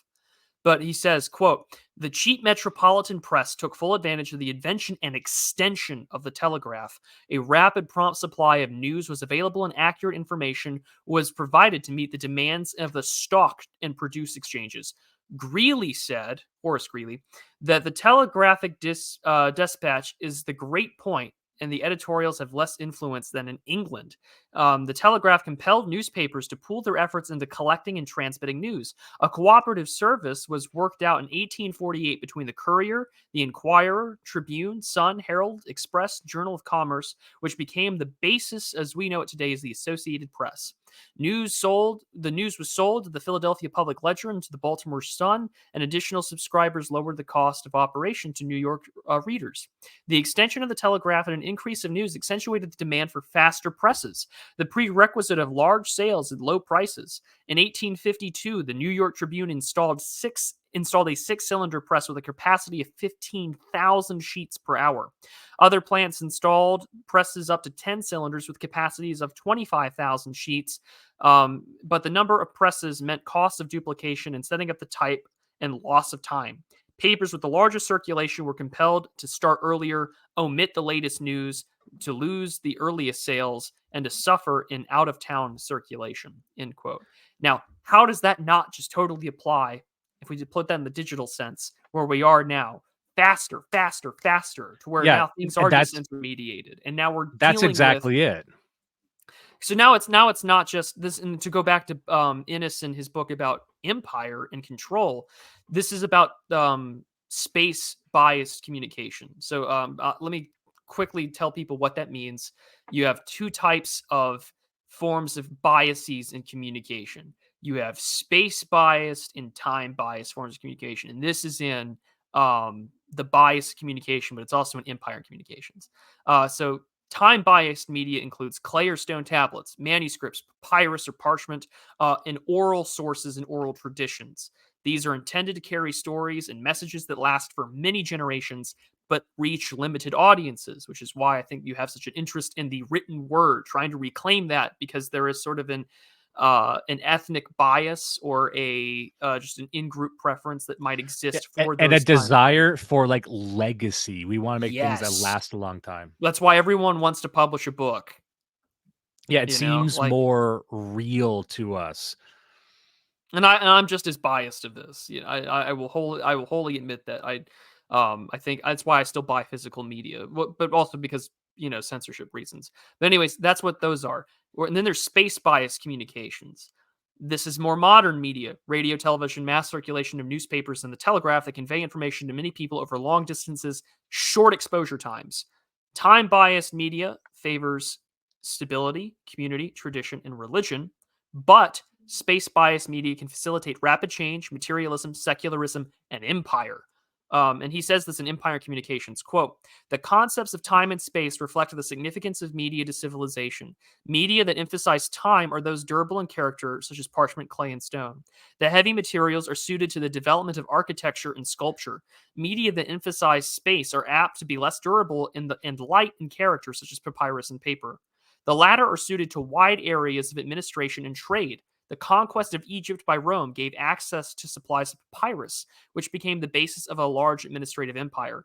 Materials that emphasize time favor decentralization and hierarchical types of institutions, which those that emphasize space favor centralization and systems of government less hierarchical in character. Less hierarchical in character and favor centralization. The administrative state, we have the internet, we have tweets. This is why Trump was so good at Twitter, right? Like, he was the president of the United States. He got ahead of the game with the media because he was the main character in that respect. And so this is why I think it's also funny that because we're retribalizing, as McLuhan points out, and I think everyone can look at our Twitter spaces and see that we're a bunch of tribes. We're like monkeys throwing shit at each other across the digital space in our own respective cages, that we're utilizing space biased forms of communication while still creating communities and tribes with their own oral traditions and lore that have that, again, that time biased form of communication. So, like, we want people to buy our books, we want people to buy physical tangible things of ours, like go buy my mug that you can find at the merch link down below, right? Like, it was really cool that Disgraced Propagandist has a Prudentialist mug, and he took a picture of it and tweeted it out. I was like, oh, it's neat, someone's got like a real thing. And so our lore, our character arcs, they're not just televised video game versions of characters and stories for these people who are real people, flesh and blood, or I would hope that they are. If not, the bots are really good these days.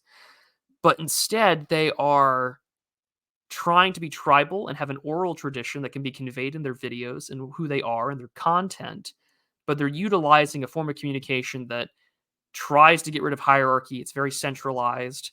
Like, even though we're dissidents and some people argue in favor of Telegram, you still want to be on Twitter. You still want to be on YouTube because those are the centralized platforms that get the most Yeah, views.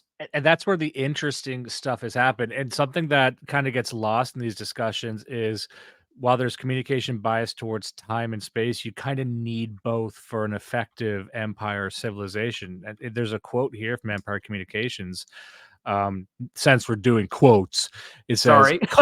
No, no, no, no. No, but I actually have all these quotes, and it's Go for it. dovetailing Go for very it. well with what I had. He says concentration on a medium of communication implies a bias in the cultural development of the civilization concerned, either towards an emphasis on space and political organization or towards an emphasis on time and religious organization. Introduction of a second medium tends to check the bias of the first and create conditions suited to the growth of empire. And the modern example that you kind of touched on that I was going to talk about before was, if you look at the publishing industry used to be this exciting periphery thing. Now, if you think of the publishing industry now, what do you think of it? It's this static, ossified mass with giant walls around it. I think the same thing about C-SPAN. Yeah. It's not 30 for 30 regular 30 people. years ago, 30 years ago, Jared Taylor, Ariana Huffington, and E. Michael Jones could have like respectable conversations about their worldview on C-SPAN. Nowadays, I don't think you ever could make that happen. Exactly. But where's the new stuff coming from? It's coming in meme culture. And it takes a while for the centers of power to understand that, but it eventually tries to absorb it. And that's what we've been seeing over the past 10 years or so, is the center of power trying to get its arms around this digital space and adopt the technology. You're kind of seeing that with crypto too. Like it took them a while to figure it out, but now they're trying to get their arms around it. And now for us, since the discussion is what the future is, like we need to figure out how we're gonna what's the next exciting way to communicate that. And I know what some people are going to say. They're going to say urban. Sure, fine, I hear you. But there's we need to our digital space where we could exist is rapidly becoming hostile towards us, and we need to find the next space that we can even have these conversations. And everyone here feels the walls closing in on them right now. Everyone who's got a Substack is feeling that now, even though I've been calling that for a year or two. Like, don't get comfortable on Substack, for the love of God. Don't get comfortable on the most journalist friendly platform that has ever existed. They're going to kick the cool, exciting people off eventually. But then that's the level we need to figure out, that the digital space is being co-opted entirely. Social media is gone, but like what's a new space? And I don't know if we have that answer yet. I think I honestly I see more people breaking out into the real world and doing IRL meetups and stuff. Like that seems to be a more exciting space where new things are happening, because I think the online space is going to be progressive. It's going to be dead soon enough. It's going to be completely co-opted and no one's going to want to even be there anymore. We're kind of getting a last gasp right now with people, being able to say edgy things on Twitter. But even that seems kind of performative at this point. Like where's the real stuff happening? It's actually not online anymore, I don't think. And I'm curious to hear what you think about that. I mean, that's the thing about trying to evolve with the times, right? Like I remember several years ago, for instances, like you're talking about crypto. I remember when like Facebook, before it even changed its name to Meta, like Zuckerberg was thinking about like creating its own like sort of Facebook coin or currency, and it was going to have the backings of all these companies, like with Mastercard, Visa, and Chase Bank, and like Congress was like, no, and not because they weren't okay with the idea of it. I think it's because they wanted to do it for themselves, and that's where we started really seeing the central bank digital currency stuff really emerge. I mean, there's white papers that go back decades prior to that, but still, I think that there's a point to be made that people are trying to synthesize the digital and the real, right? And but also in a way that doesn't explicitly make them targets to the regime, right? Because they know that if they're trying to do something where like, excuse me, like a bunch of quirked up white guys are like trying to start a business or whatever, like they know that like quirked up white boy energy is a bad thing for the regime. Even if you're just trying to be like, we're a competent business of like white males like trying to do an airline service, and they're like, yeah, none of that. You must, Yeah. yeah. Anytime And there's like 5 to 10 white guys doing a thing, like, wait, what is this? What are you up to? yeah, I know. And Are so you I making a new thing that's gonna break the paradigm over here? Well, that's why startup culture. Like, I understand why, like the gentleman who's behind the startup state, or why, like even Curtis Yarvin, like their worldview is the 1990s California ideology, or of this like quasi left libertarian techno optimism that like we can create the solutions to the 21st century. like that's a very powerful drug if you're a believer into that, right? Like you talk to a lot of tech guys in the sector, or you read the Andreessen Horowitz Techno Optimist Manifesto. It reads like 90s end of the millennium optimism. I love that manifesto on our paywall show, called Real Secret Coffee Hours. I go like line by line through that manifesto and just break down. Spoiler alert: I'm not a fan because Yeah, here's neither the am thing: I. the Techno Optimist Manifesto cites Nick Land. I'm not sure you read him carefully. If there's one thing I wouldn't say, he's optimistic. It's like when Nick Land replied to that one person, avid fan of your work, clearly a sign of mental illness. And it's just like you're citing me in a techno optimist manifesto, clear sign you Yeah. didn't read my Well, fucking literature. and one thing, just, so people are aware of this, the book I mentioned called The Network State, it's written by that type of guy. I understand the intoxication with that worldview because I miss the old internet too. I miss when it was just fucking freaks out here. I get it, but, he'll say he's the type of guy who says every problem can be solved by the blockchain, and I just think there's some things that the blockchain can't solve. Like, we don't need a constitution, we'll just figure it out with the blockchain, and NFTs. Heard about NFTs? That could be, I'm skeptical of a lot of these easy solutions to ancient problems. And I think that's where a lot of the startup guys have. It's easy tech solutions to problems that have not really been resolved for 2,000 years.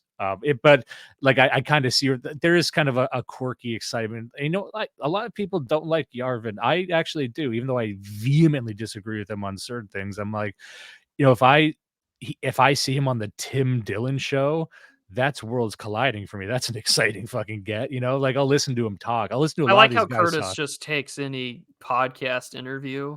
Like he'll take Well, interviews with like 500 plus channels or 500 plus sub channels, and then he'll be on Ethan Ralph's kill stream. someone should tell him that he should respond to my fucking emails then. That everyone's like, oh, he'll go on every podcast. Well, I'm going to try not take that personally because he won't come on Blood Satellite, and it's not like I think about it. It sounds like you think about it. No, I'm fine. Everything's fine. Yeah. It's if I hear when someone says they're fine, I know that that's never true. That's how I feel when John Mearsheimer doesn't reply to my fucking emails. So I feel you. Here's the Answer him my not email, responding John. to him Answer my not emails, responding to John. mine makes sense. It doesn't make sense that he wouldn't respond to yours. It kills me because like he's been on the Duran more than once, and I'm like, just talk to me, you old bastard. Like it doesn't. I'm not. I'm fine. I'm fine. The same Here's way the thing: I wish Sean McMeekin would reply to my emails. if there's one thing I want people to leave this very inspiring and illuminating podcast with, it's we're fine. I might make the title of the stream when I upload this tomorrow. I might just call this "I'm fine" with Dimes, We're and we'll we're go from fine. there. Everything's fine. That's it. Well, yeah, it's That's it. funny because we've talked about doing a show together like once a month where we would cover isn't just the news, but it would be like something like this, right? Where it has staying power. That's what we should call it. We're fine.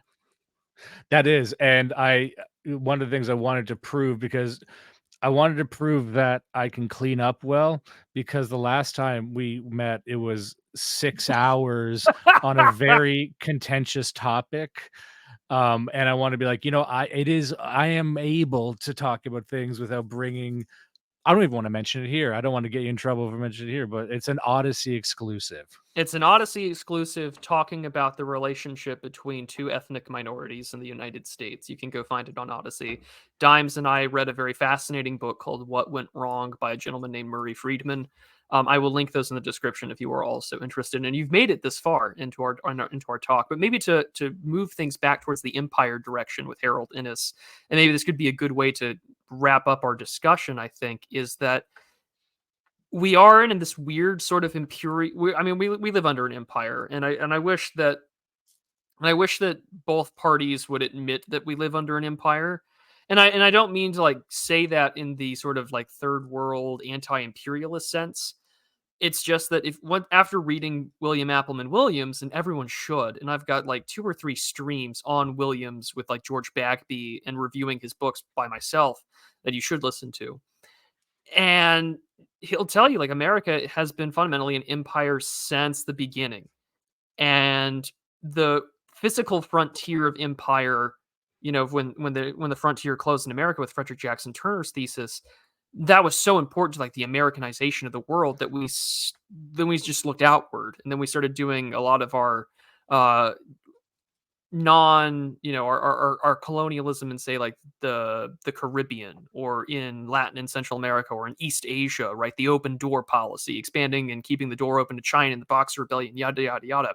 And I'm oversimplifying it because I want people to read those books and to listen to the shows that I've done on them. But now that we live in an empire that is digital, it is electric, it is instantaneous, you're sort of in this electric state of mind where the government at any time can either announce something by tweet, or can, accidentally play their hand too much because they do things in tweets, but they also do things in person. Like the state is trying to figure out how does it exist in the 21st century in the midst of disintermediation, in the midst of these semi-permeable online communities that you don't really know for sure what they're doing in real life until you put confidential informants or human intelligence in there, like the Gretchen Whitmer thing, or that like 18-year-old like tradcath guy that got in trouble with the FBI a few years, like months ago, that even Rod Dreher was like, I can't support this because he said nasty things on the internet, and so did his dad. And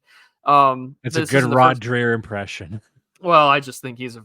You know what? I will try really hard not to say what I personally think about Mr. Dreher. This isn't the first time he's called people shitty human beings and helped dox people, but he's got a terrible track record, and he can go make more international incidents in Hungary.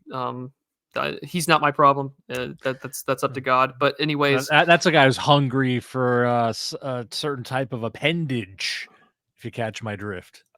yes, he likes black dick, Mr. Dimes. We know. Whoa, hey, oh. I'm not wrong, but anyways, I'll take the heat for that one. But to focus back on Empire, it's just that we're all under we're under a decentralized system, despite the fact that it's centralized. This is the thing why everyone like wants to get over Yarvin, but can't, or doesn't, like, they want to move on from him, but they haven't taken the few things from Yarvin that I think are pretty good observations. Yes, there is the media plus the academy plus government. There's your cathedral, right? And then you have like the castle and the military, etc. Red government versus blue government, outer party versus inner party. But the thing about that is that we know there's collusion. We know that they coordinate. It's not spontaneous. And that because they collude and they have, and we saw this with COVID, and we're seeing it now with Fannie Willis, I think one of the prosecutors or district attorneys that's going after Trump in one of these cases, communicating with the Biden White House. And so like open collusion. And it's not just centralized to one institution, but the ideology is centralizing. Like, this is why I think intersectionality is one of the greatest political tools ever, because it doesn't matter if you are a single issue voter about like veganism or like ending animal cruelty. Like, that's your deal. So you're going to vote for the Democrat because they're like pro animal rights or whatever. It doesn't matter that you're a single issue pro animal rights voter, because you're on that team and because you've bought into this ideology. You are now part of this ideological institution that says, yes, I'm a single issue voter on this issue, but I now have to bow down to the Great Zimbabwe 5 times a day. I now have to support transgender people going into the restroom, and so on and so forth. So I think that that's an important thing to consider with how powerful the centralized ideology is in this digital era. There we are. So yeah, I mean, this is why I find the space bias communication of Empire works so very well with respects to ideology, or what might be called like technique by Jacques Ellul in propaganda. is that you don't have one institution, right? It used to be like the king, it used to be the state, the government, the magistrate, the magisterium. Now it's in sort of all-encompassing ideology where you have a factions of people that may not agree on everything, but because they're on Team Progress or Team X, they now have to support Y and Z, or Z for you Canadians, and acknowledge that this is where we're at and this is how empire is going to be. So, you can Yeah. talk about gay race communism or call it whatever you want, right? Like all of a sudden, it doesn't matter that like, Alyssa, a nice white liberal woman who probably wants to have children one day, is now like a raging rabid leftist who hates men when she used to just be a single issue voter on, say, like stop animal abuse. What's interesting is I'm reminded of to the point of sort of centralization in a more sort of higher amorphous strata. I'm reminded of Samuel Huntington and his book, The End of Civilization, I think it is. Basically talking about how in the 21st century you're seeing, and this is something that even like Richard Spencer's talking about, this sort of pan-Europeanism and East versus West in a broader civilizational sense, kind of represented here as NATO, but versus the BRICS countries. But you're seeing national independent states start to coalesce over these larger civilizational identities, and that's what like they're drawn into a different center of gravity, just like you're talking about with your single issue. You're drawn into the center of gravity of some sort of ideology. And I think when we talk about like retribalization, like we're trying to figure out how to exist in that same space in the same way that nations are trying to act in supranational ways. Like we talk about Davos culture, which is really just shorthand for like the higher end of Western culture. They're talking about like how if the world is run by the nation state model is still important, and the geopolitical rules are still in play, but there's this whole higher strata of decision making that's happening that's decoupled from the nation state while still kind of acting in service of it broadly. Um, and we're trying to figure out how to exist in that upper strata as well, to try and decouple ourselves from sort of the 19th and 20th century models, and but not fall into the center of gravity of some other ideology. I think that's what in a lot of ways we're seeing right now. What do you think about that?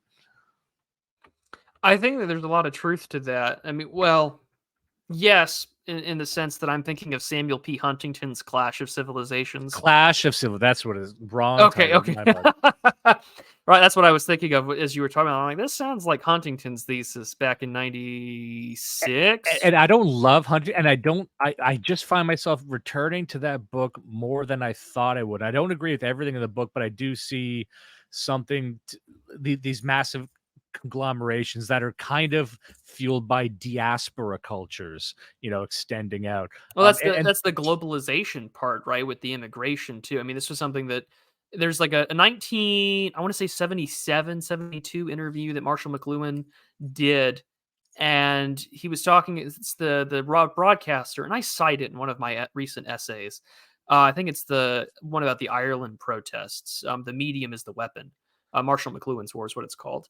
And McLuhan is asked, well, like, well, someone, I guess maybe it was like a softball question where McLuhan could elaborate, but he says, you know, this global village, like, do you really think that, maybe we could get to know each other better and come to a better understanding? He's like, no, McLuhan is like, no, when we all get closer together, we realize how different we are and we hate each other. dude, that Just interview is so good because you can tell the crowd was against him for a lot of it. Like, he was getting boos during, I think it's the same interview we're talking about, where he's, like, surrounded by, like, almost like a stadium of people just going up, and, no, like, this one, this one was a news interview, but I I'm remember sure. an old black and white one where they talked about the global village, and he was basically saying the same thing, and it was like the crowd was, like, turning on him, but he didn't give a shit because that Oh, was well, just the I type mean, of guy he was. good on him for not giving a shit. But no, this one was on a television station because they were talking about the Quebecois and the desire to like leave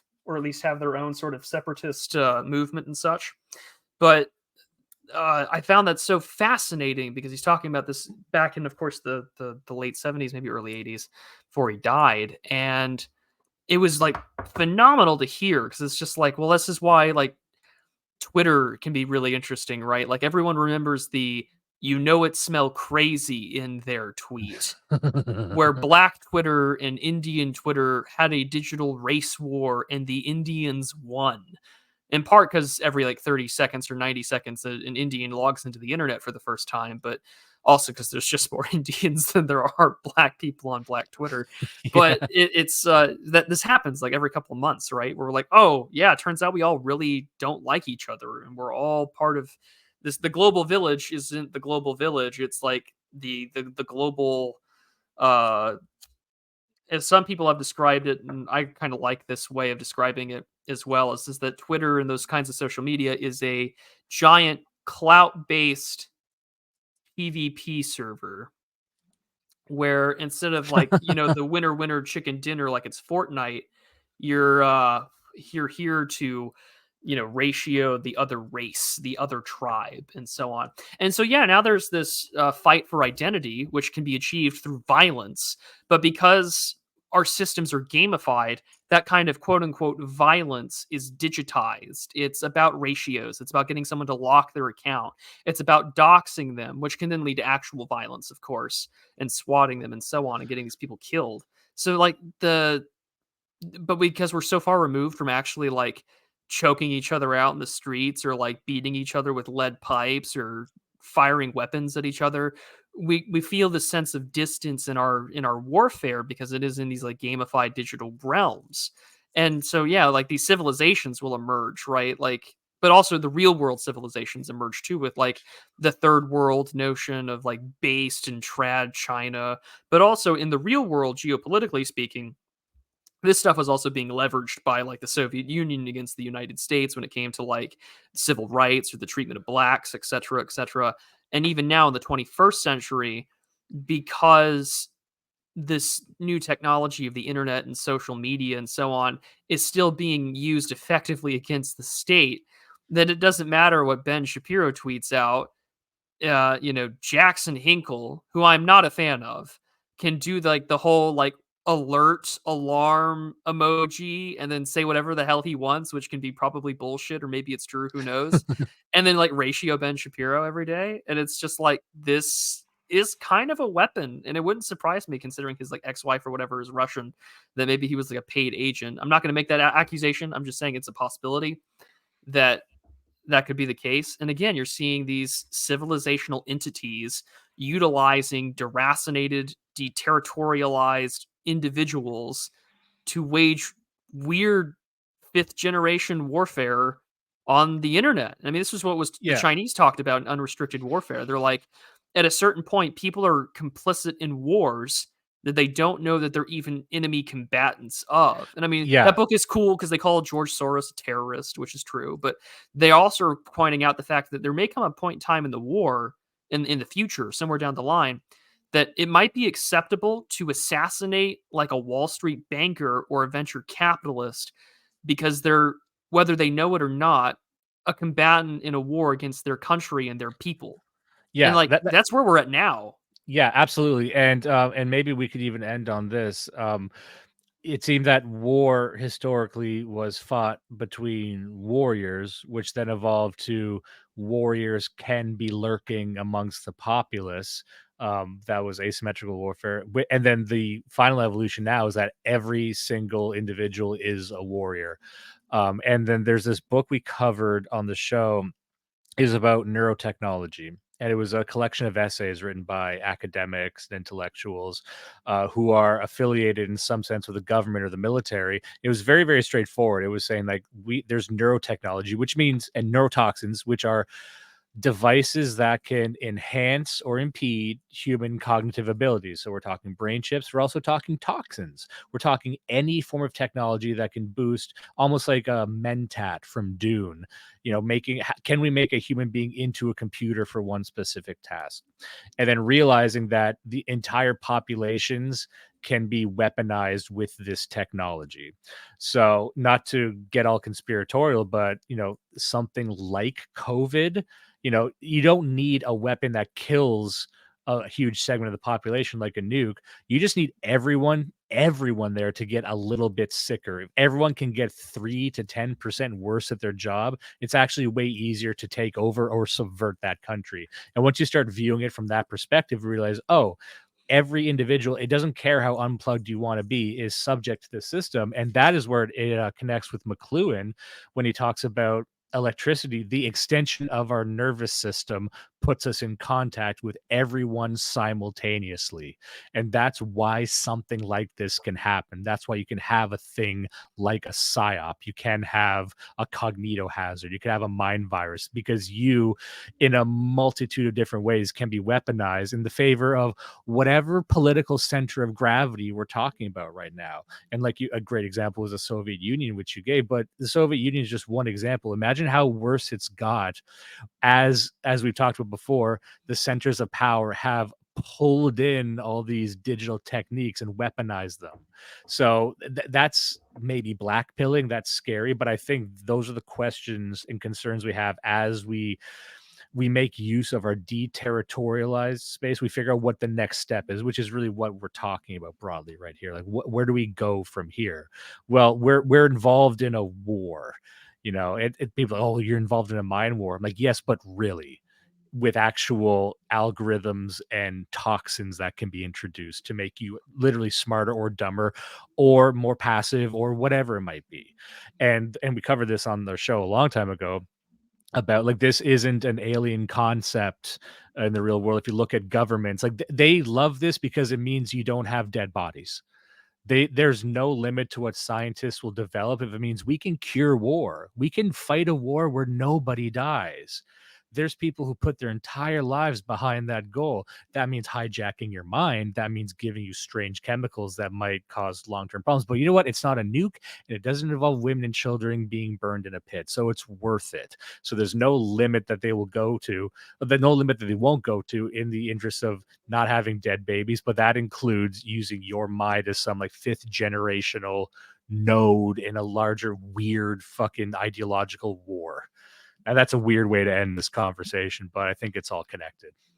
I know I would agree with that wholeheartedly, because we are combatants in conflicts that are both state sponsored by our own respective governments, but also by foreign agents and entities. And I mean, this isn't just connected to like the digital stuff, but it's also back to the real world. Like, if I recall correctly, and I'm going to now quickly double check as I Google this, um, that someone like Alejandro Mayorkas, born in Havana, Cuba, who is the seventh Secretary of Homeland Security, had, if I recall correctly, sat on the board of a particular um, immigration group. I'm trying to make sure that I know exactly what I'm talking about. Immigration board that he sat on. That he was part of. I want to say like the oh, what is the one that like is the Israeli immigration group that everyone likes to point out? Just one? Well, I know, right? But or maybe it's gonna bother the crap out of me. Um, Trying to I'm, look I'm for it right now. I am. I'm literally typing it up, and I'm ruining this whole like flow of conversation because it's gonna bug the shit out of me unless I figure out what it is. Um, For the folks at home, Israel is a nation state in the Middle East that is There we go. the Highest, the humanitarian aid and advocacy organization, which is a refugee protection program, and Highest, if I recall correctly, had once had my Alejandro Mayorkas, and I'm confirming that right now. Um, highest. Their slogan is "Welcome the stranger, protect the refugee." That doesn't sound very nice, does it? yeah, I know. Yeah, Highest congratulates board member Alejandro Mayorkas on his DHS nomination. So there you go. So I wasn't completely going off schizo brain here, but anyways, like it's like those guys last Halloween, and this was sort of funny where people were shitting on them. They were like passing out copies of like Europa: The Last Battle, with like popcorn and candy, and they were all like shitting on them because it's like, well, if you're gonna do that, like give them like a full size candy bar or whatever. It's like a 4 hour whatever video or whatever. Yeah. But which I've never seen, by the way, and I've been told that it's not that great. But I'm not going to subject myself to watching it when I know that like there are groups out there that are advocating for um, more heterogeneity inside the population because that decreases civic trust, civic participation, makes it harder to govern. I mean, this is why like the Chinese will openly just talk about like, well, we can sit back and watch America destroy itself with diversity because it is a weapon. And the more that you, and again, this goes back to the postmodern world that we're in, where biopower is very much on the table, and that there is psychopolitics and psychosecurity that you have to consider because, as Dimes was saying, there are cognito hazards, there are meme plexes and mind viruses and weapons via communications technologies that once you know them, it's very hard to try and think coherently. And this is why certain quote unquote questions can wreck your brain very quickly. And we saw this for like regular liberals on the left. Trump broke these people. They could not believe that a 90s Democrat from who helped with Roger Stone trash the 2000 political campaign run of Pat Buchanan for president with his little like Reform Party stint rumors in 2000. Is now like the reincarnation of Adolf Hitler. Like they can't believe it, but he was president, and they did everything they could to stop him. And their minds are still broken by this in this instance. And so now Trump is very much the "we have Pat Buchanan at home" sort of yeah, candidate. he is. We have Pat Buchanan at home. I'd rather have the actual Pat Buchanan, but God has told us that we get what we deserve, and I guess we deserve Trump. And well, Maestro was right. A people gets the government it deserves, and um, that for me that just tells me that maybe someone needs to be like Jonah the prophet and tell us Ninevites to repent because I'm really tired of this stuff. I'll put on a sackcloth and repent for 40 days, but please, please, please get me out of this fake and gay world. But as you were saying, and to wrap up here, we are in a world where these things affect real life just as much as they do the digital. But we are in gamified communication systems that have amputated ourselves from the real world while simultaneously plugging us into a much larger environment that we're now in war. And unlike the anime or manga or whatever it is, like Sword Art Online, where people are in like a video game and if they die, like they're dead for real. Unlike that kind of stuff, we're plugged into a world where every day there are casualties, both psychological but very real ones. And nations are at risk, and civilizations are at risk. And because we're evolving, the challenge that has been laid down before us as regular people, as groups, as ethnos, as whatever you want to identify with, is what of my traditions, my language, my canon, my beliefs, my values, my genes, my name carries on to the next generation? And will it survive the retribalization of the West in an age where you know, most of the people we know outside of this online space are functionally illiterate and just want to have a beer and watch their football game. That's where we're at. Yeah. And we covered a lot of ground on this episode. I hope we gave people a lot to think about. It's there's a lot we didn't get to cover as well. We only scratched the surface on McLuhan. We only scratched the surface on a Harold Innis. And I would encourage people to really pick up and read the books we discussed. Like you can have a great time reading McLuhan. It's very easy to read. It gets into really kooky metaphysical stuff. It'll give you a lot to think about. You don't need to agree with all of it, but it'll recontextualize a lot of your understanding of what media is. And because we're so adept at looking backwards and trying to contextualize ourselves in our ancestors and previous lifestyles and live in nostalgia. And I don't think a lot of the people who like to think about where we should go next really appreciate how different our minds are and the mindscapes that we're dealing with right now. And I think once we do that, we can actually strategize better because we'll keep, putting a round peg in a square hole, say, why isn't this fitting? We keep trying things and they're not working. And I think that frustration leads people to burn out. And I'm not saying, give up on, some people say there's no political solution. I'm not one of those. I think every strategy helps, but there's some really mind-bending things that are occurring right now. And it's easy to sound schizophrenic too, but Oh it's yeah, it's but what real. it's the what's the first step of having a no of fixing a problem is admitting you have a problem. The first thing about acknowledging that we live in the hands of an angsty communist gangster computer god is acknowledging the existence of an angry gangster communist computer god. To rip from Mr. Deck there real quick. I think it's true. I mean, it does sound crazy, but I mean, watch like anyone that as a personality, right? How quickly some of them have risen to prominence and have crashed into weird like psychological breaks where they're resentful, angry people, or they're just part of these like really self-imposed ghettos of existence. And that's kind of what we have to deal with in our own world, which is why talking about the stuff's important. And yes, we'll probably maybe I'll come over again on on Blood Satellite to talk more about this, Dimes. But I do think that you are right that this is where we live. This is where we're at. It does sound schizo. It's easy to fall into rabbit holes, but do read the books that we've recommended. If you are a patron or a backer of my work, financially speaking, you will get access to my thoughts and readings on McLuhan's Understanding Media. And as I already said on Substack, my plan for 2024 is to examine this stuff closer because it sounds meta. It sounds like we've been engaging in sort of a circle jerk, but it's really important to know what kind of world we live in. And if we're not acknowledging the basic reality that our media influences us, the medium is the message, and that we have changed our entire identity onto digital selves, what are we even doing if we're not even aware of the impact that has on us? Let me just say, some people might think this is a circle jerk, but if you're listening, let me tell you this: you're just a jerk in the circle, baby. Dimes, where can people find your work and your co-host as well on Blood Yeah, Satellite?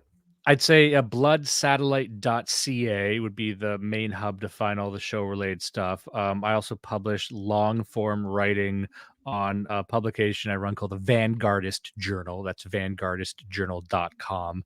And we also sell merchandise from Blood Satellite and also some other people that we've partnered with, including the Z-Man, Jay Burden, Censored and On, many people from our space, on a store called the Good Suffer store. That's goodsuffer.com. T-shirts, mugs, stickers, all kinds of things, including a book that I wrote of short stories called The Colossal Corpus of Serious Gloves. You can find that there. Anyway, that's all the plugs. I'm not going to avalanche you with that, but I also want to say thank you so much for having me. This has been once again one of my favorite talks that I've had. Well, I'm certainly flattered, and of course, as I changed his little heading on Streamyards halfway through the show, but you can find Dimes as well on Twitter at Legally Ironic.